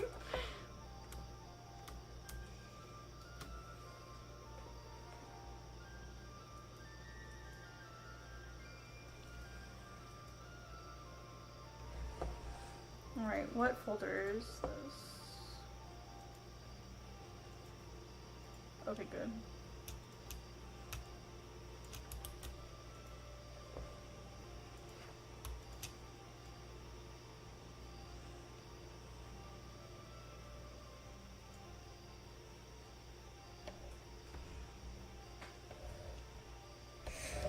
Heck yeah.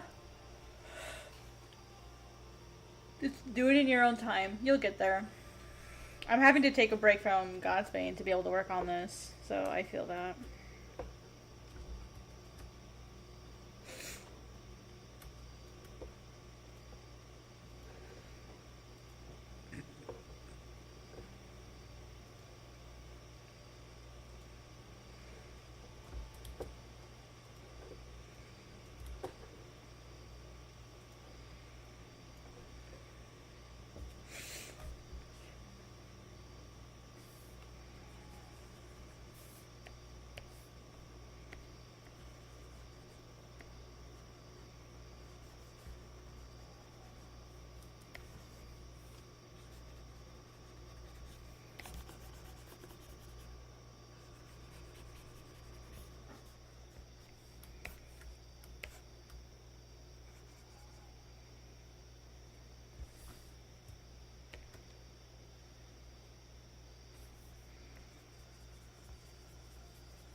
Oh, I'm not like betraying one story to work on another. I've stopped Godsbane because I'm working on the pitch for Viz Media. So it's not like I've stopped working on it entirely. It's more like, oh, I'm having to do something else for right now.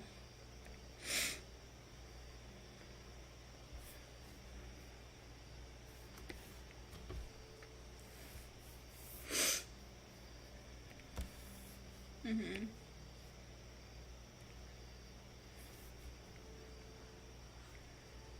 Thank you.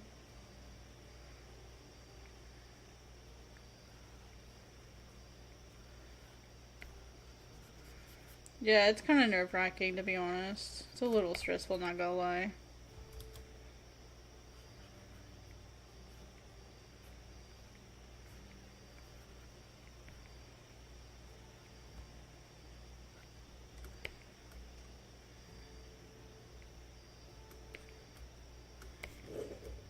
You okay, Miso?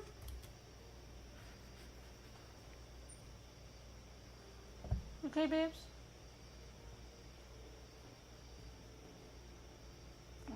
she's fine. Yeah. I'll be alright. I'm always alright. I always get through it just fine, so.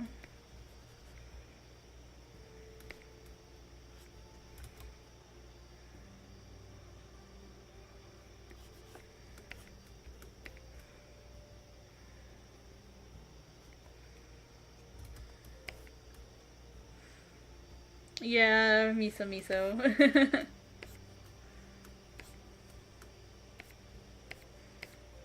Best squirrel.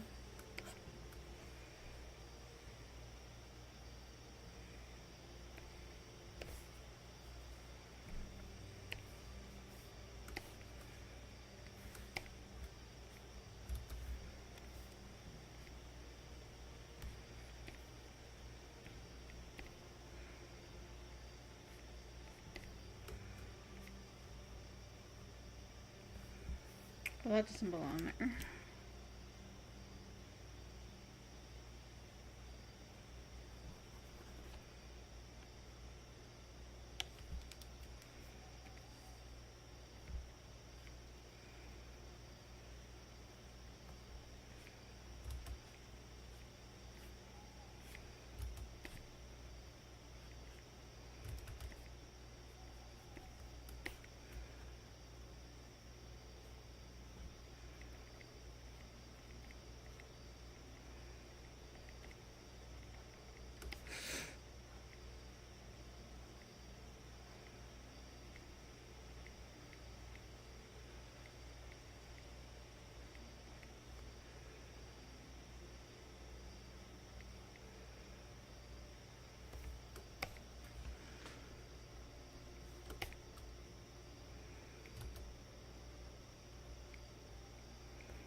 Whew, for a second I thought I had the wrong layer there.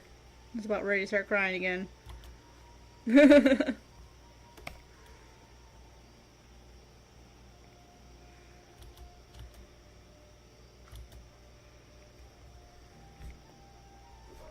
Hi, Miso. Want to come say hi to everyone?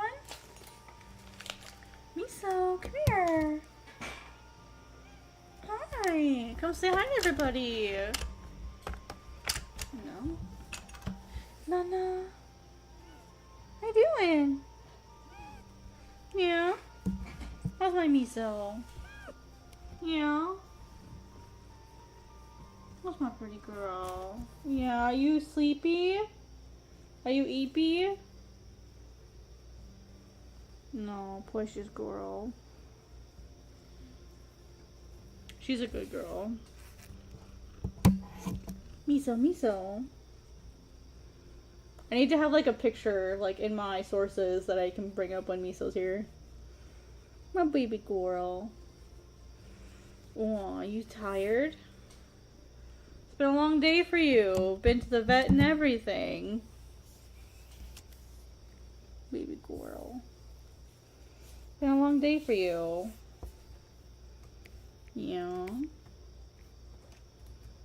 Yeah, you didn't have a very good day today, did you?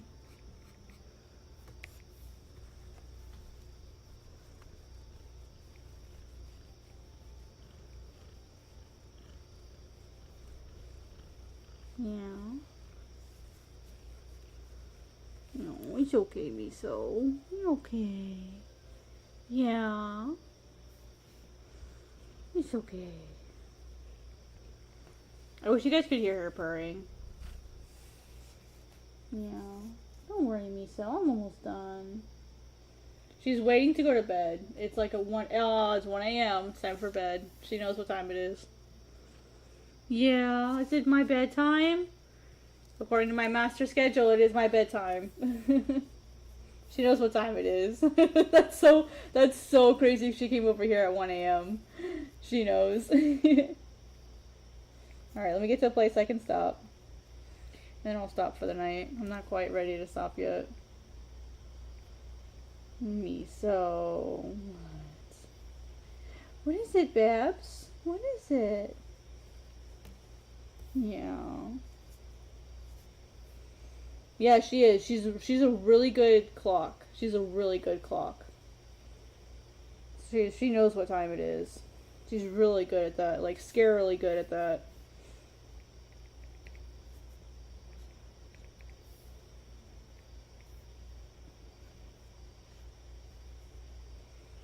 Yeah, Miso. Are you ready for bed? Yeah, you're gonna be ready for your medicine in about 7 hours. You can? Oh, good.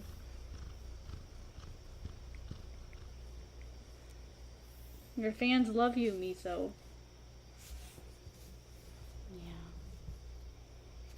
Your fans love you.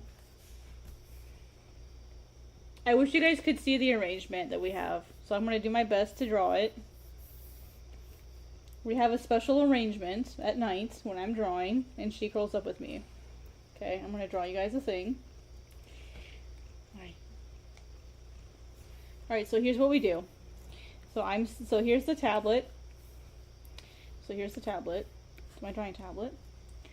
So like here's me. This is me. So what I'll do is I lean forward. Actually, let me pull me back a little bit. So here's me.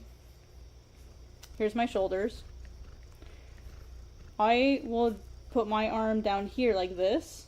So here's my hand. Miso will sit here. And then she'll like curl in like this. This like sits here. My other arm comes this way. And she'll put this foot on my drawing hand. So like I'm sitting here drawing. So like my other arm comes this way. So I basically sit here like this while I'm drawing. And Miso sits right here between me and the tablet.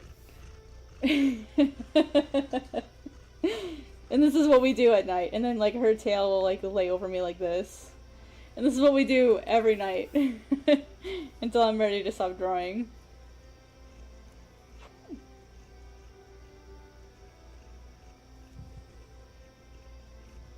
It's the cutest thing. It is adorable. Miso, Miso. Yeah. Are you ready for bed? You ready for bed? And then sometimes what she'll do is she'll reach her paw out to like try to grab my hand to pull back towards her. That's what she's doing right now.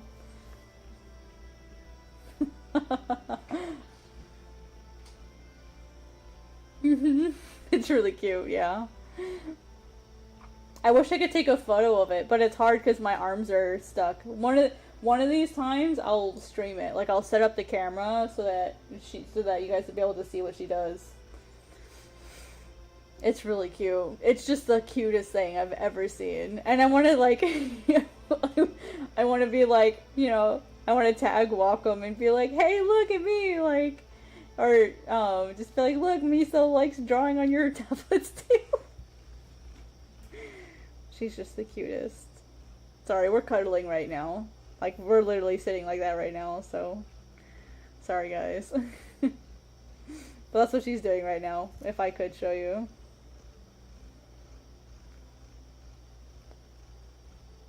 I wish I could, like, get her purring. Sorry, you guys. She moved away from the mic, so I don't know if you guys can hear it.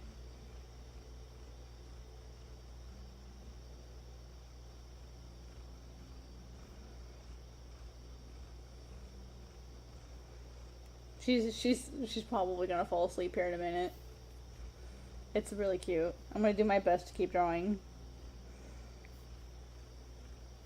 It's hard when my movement range is really restricted.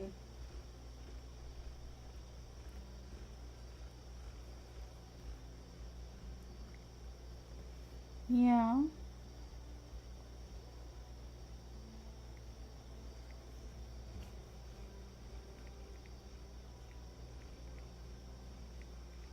It sounds like this. I wish I had a touch tablet. It'd be easier to move it.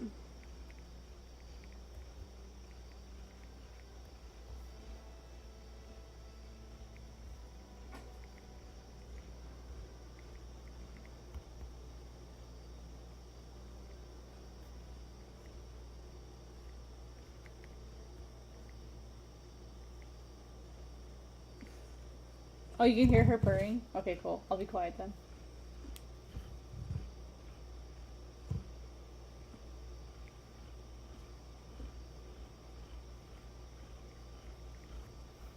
Thank you, Popo. Thank you. I apologize I'm not moving super quick. My cat is currently laying in my arms while I'm trying to draw. Thank you. I'll show you the whole page. Miso Faye.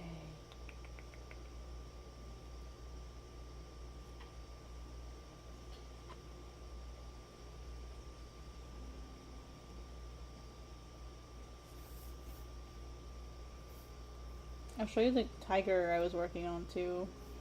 Here's another character I'm working on. I need to add water, like down here. Add some water. And then I need to finish this one. I need to, like up here at the top, I need to draw like her jewelry and her stuff like in this space. I need to do like a back view of her as well. And then, oh, I don't know why that's gray. That shouldn't be gray. That should be not gray. But anyway, I need to, and then take the drawing up here, and then put it down here, like to update the character design, because the one down here is like an older drawing of her. So, miso, miso, miso. Nanda. Yeah, that's what I've been kind of working on. Come on, please. I can't reach that far. Big stretch, big stretch, big stretch. There you go, big stretch. That was a really big stretch.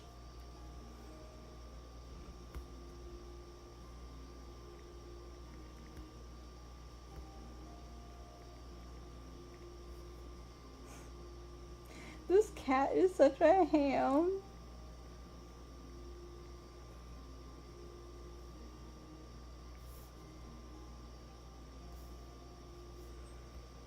Well, I can't zoom in because her face is in the way, so I guess I'm stuck zoomed out.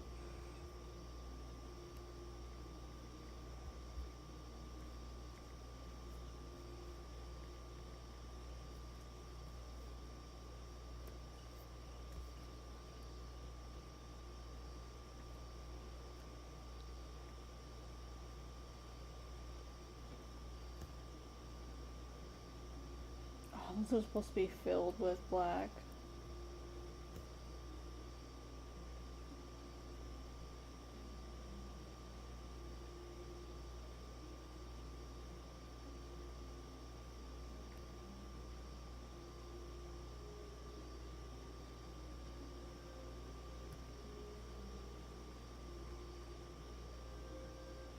Oof.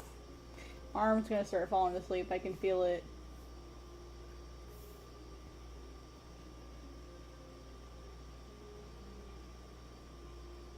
But cat law states I'm not allowed to move now.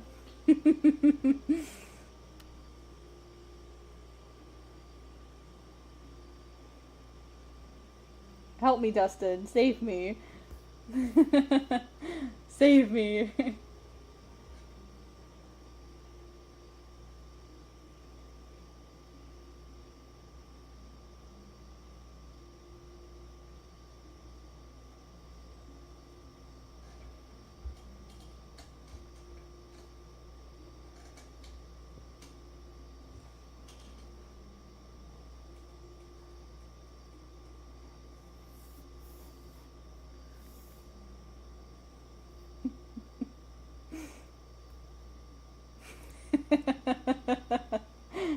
That's so funny. I can't use my left arm for anything. Oh, that's something I can work on. Oh my gosh, I can't move my arm very well.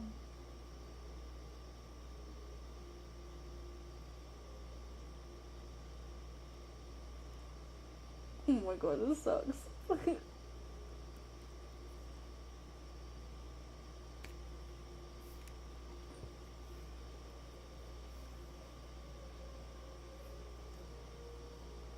Sorry, I'm moving really slowly because I've got my cat in my arms right now. So I'm sorry, guys.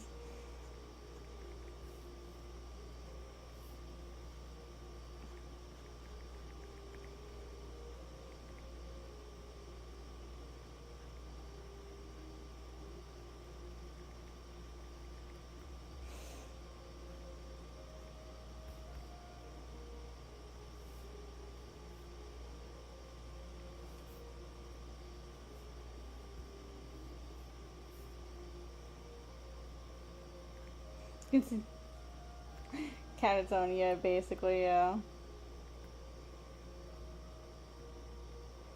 can tell how old this drawing of Auk is because he still has his skull.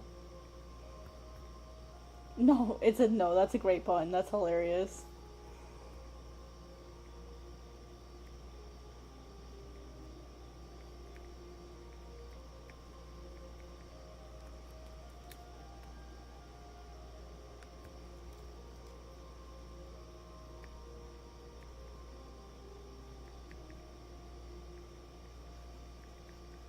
I'm just doing like a loose, quick sketch here, so this isn't final or anything.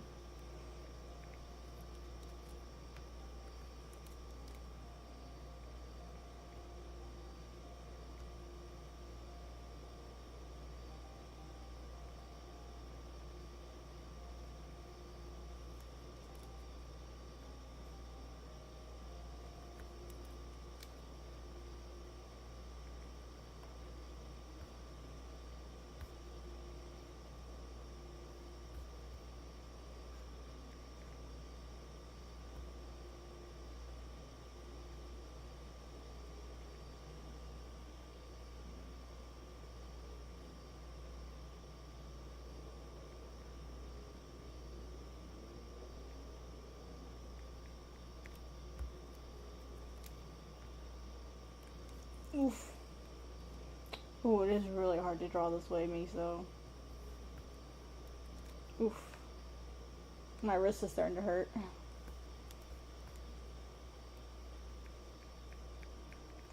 This bitch is literally asleep. She's asleep now. Just sleeping.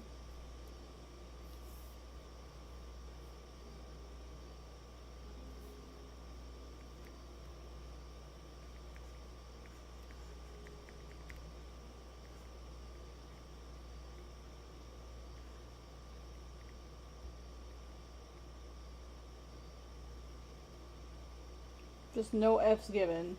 She doesn't care. She's just asleep now. Well, guys, it was nice knowing you.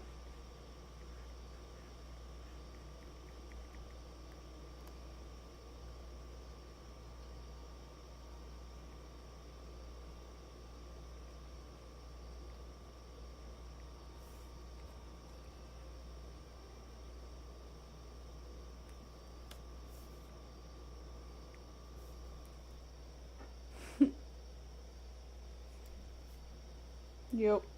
My arm is a goner.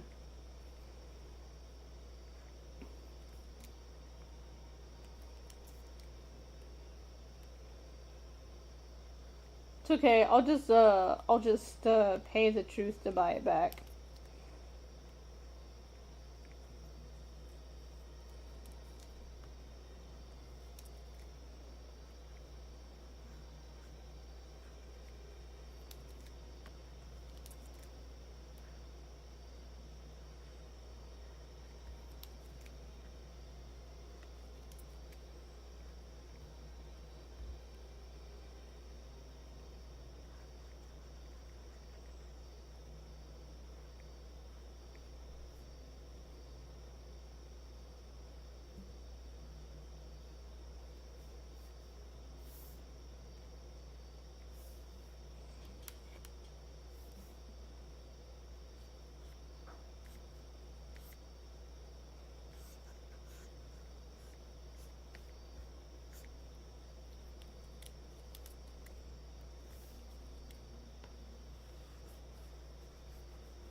Okay, I have gotten one of my arms back. Ugh.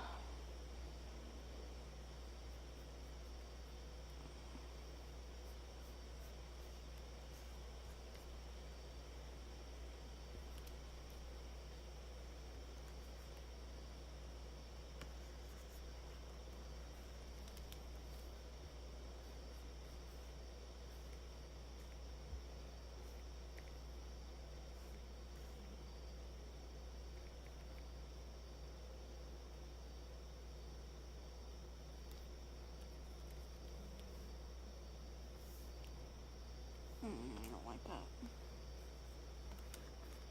I guess both of their tails could go the same direction.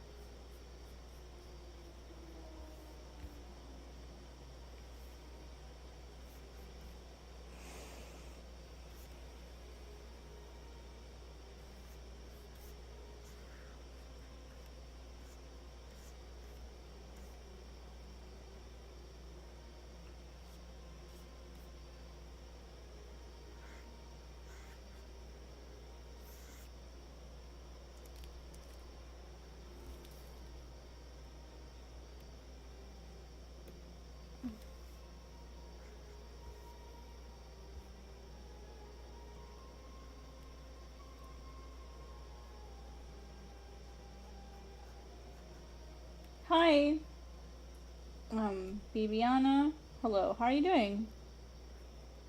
Bibiana? Is it Bibiana? Trying to pronounce it correctly. My apologies if I get it wrong.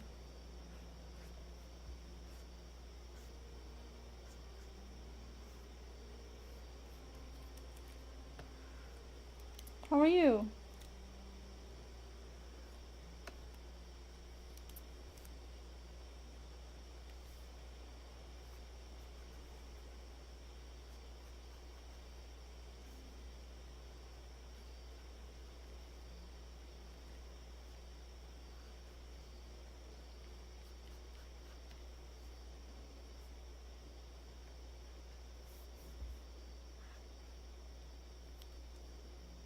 I'm sorry, I don't take requests. Everything that I'm working on is like serious work that has the form of deadline, so I'm sorry at the moment I can't take requests.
Dun, dun, dun, dun.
Alright guys, I'm finally starting to get tired myself. I'm almost done here.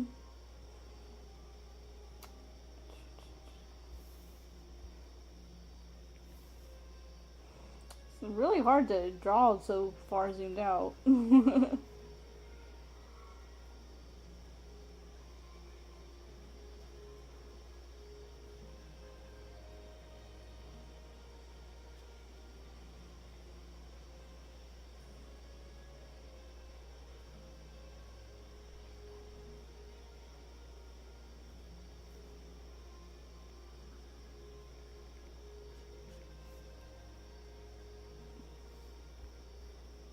It's okay, Miso.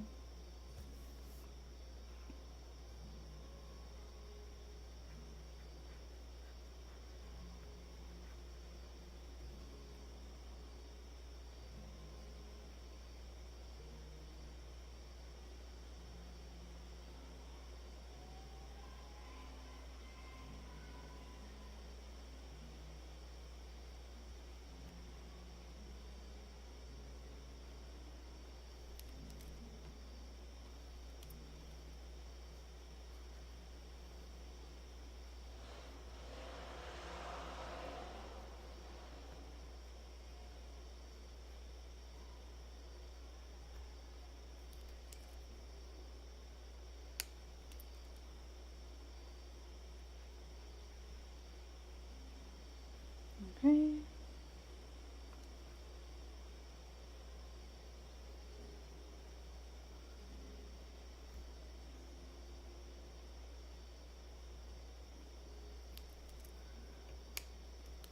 It's a little too much. Move this down a little.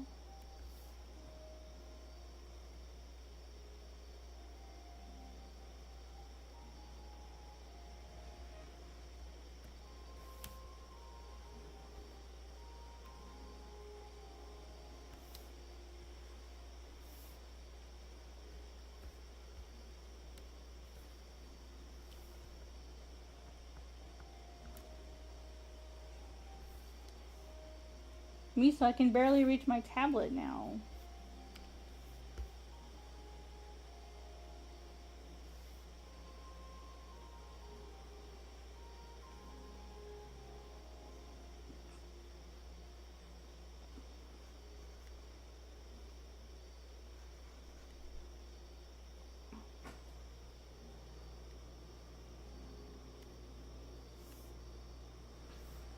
Alright, well, I updated Awk-ish.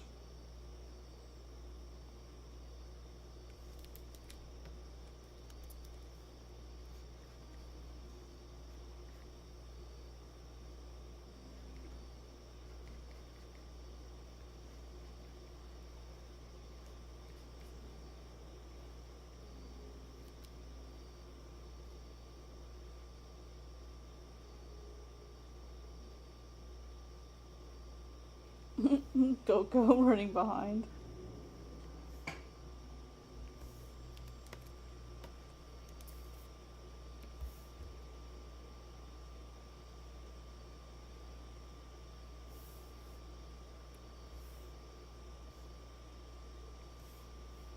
Alright guys, almost done. I'm gonna stop here in a minute. No, I said that like 30 minutes ago. But I mean it this time.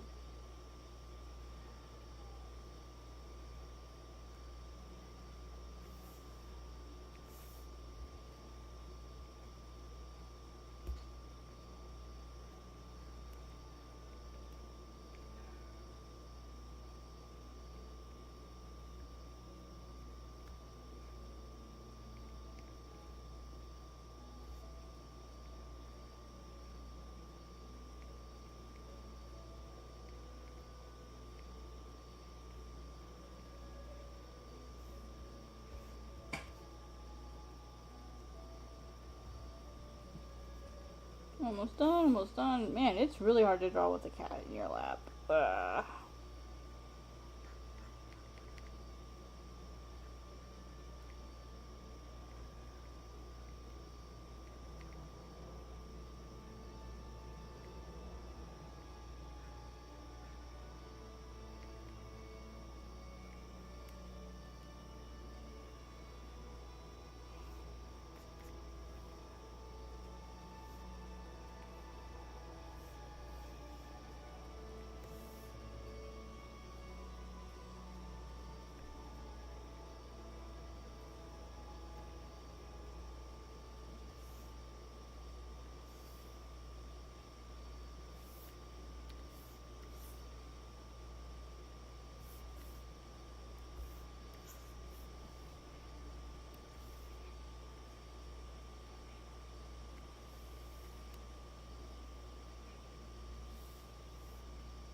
So.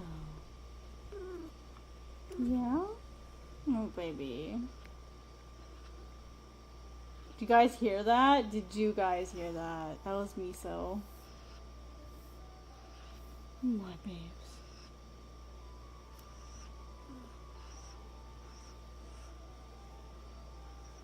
What?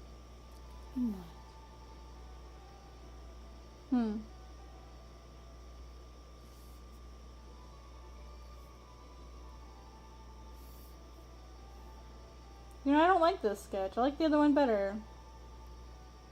This one has way more energy. Well, I tried. It's hard to draw when, like, your arm is asleep.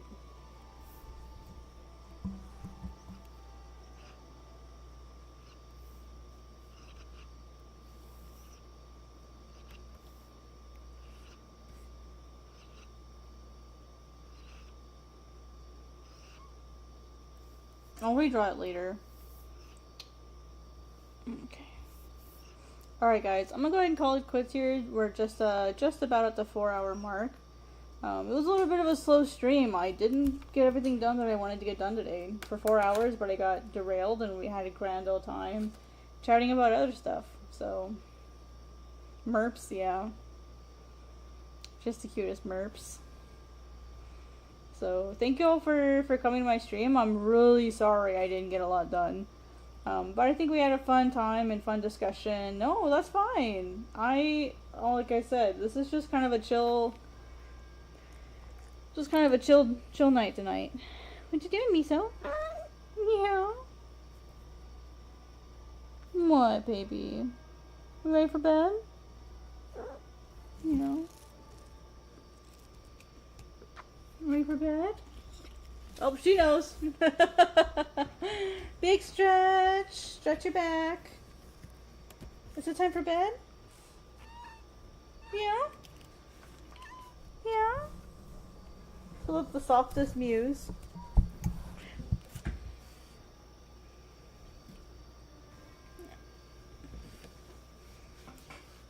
Hopefully you guys heard the really soft mewing that she did, so... Yeah, I'll definitely be streaming sometime tomorrow. I promised everyone that I would stream to kind of make up for some of the ones that I missed this week. So I'm definitely going to stream tomorrow. I probably won't get a YouTube video out just because I would need time to edit it. And I kind of would rather focus on this right now. So I'll definitely work on the video probably like later in the day tomorrow after I'm done streaming. I'll probably do a day stream tomorrow rather than a night stream. That way I can have like a chance for like normally awake people, not people who are awake at like 1:30 in the morning. So thank you all for coming. It was like super duper awesome getting to see some new faces here and get to show them like my God's Bane noir stuff that I've been working on forever. I'd say the top half here is done. I'm going to redo the sketch down here tomorrow when I don't have a cat laying in my arms. And then I'll work on this as well. And then after I'm done with these, with this sketch here, and then putting in some of the text, I'll be free to work on the toughest one, which is going to be a Mott, which I've kind of already started a little bit. I've kind of already started putting together what imagery I'm going to want for him, but I have to design him. I have no idea what I want his design to look like. The designs you see here aren't going to be the finals. Other than his bird form, like I won't change his bird form at all. But Fale and Mority I need to work out a little bit more before I can start drawing them. And then I have to get all these characters in here as well. Which, I have drawings of all of these characters, I just need to go find them. So many characters I gotta do. Alright. Ooh, yeah, I'm getting sleepy. I'm getting sleepy too. Alright guys, we're just shy of the 4-hour mark. We're at 3 minutes and 57 seconds. No, sorry, 3 hours, 57 minutes, and about 40 seconds. We've had 33 views so far, an average view duration of 16 minutes and 22 seconds, which I super duper appreciate. If you guys haven't hit the like button, that helps my channel grow in the future by telling YouTube that you like my kind of content and recommending it to others. Additionally, if you don't want to miss any streams, make sure you hit the subscribe button. And if you don't, if you also don't want to miss, like, if you want to actually get notifications, make sure you hit the bell. Otherwise, you don't get those, or like hit like personalized notifications, and it'll ask. So I'll see you guys tomorrow during the day. I'm not sure what time I'm going to stream, just because it'll depend on how soon I get my errands done. Probably after I get my errands, then I'll stream. So maybe like midday, like maybe like between 1 and 3 p.m. I'll probably stream. So about 12 hours from now, I'll probably stream again.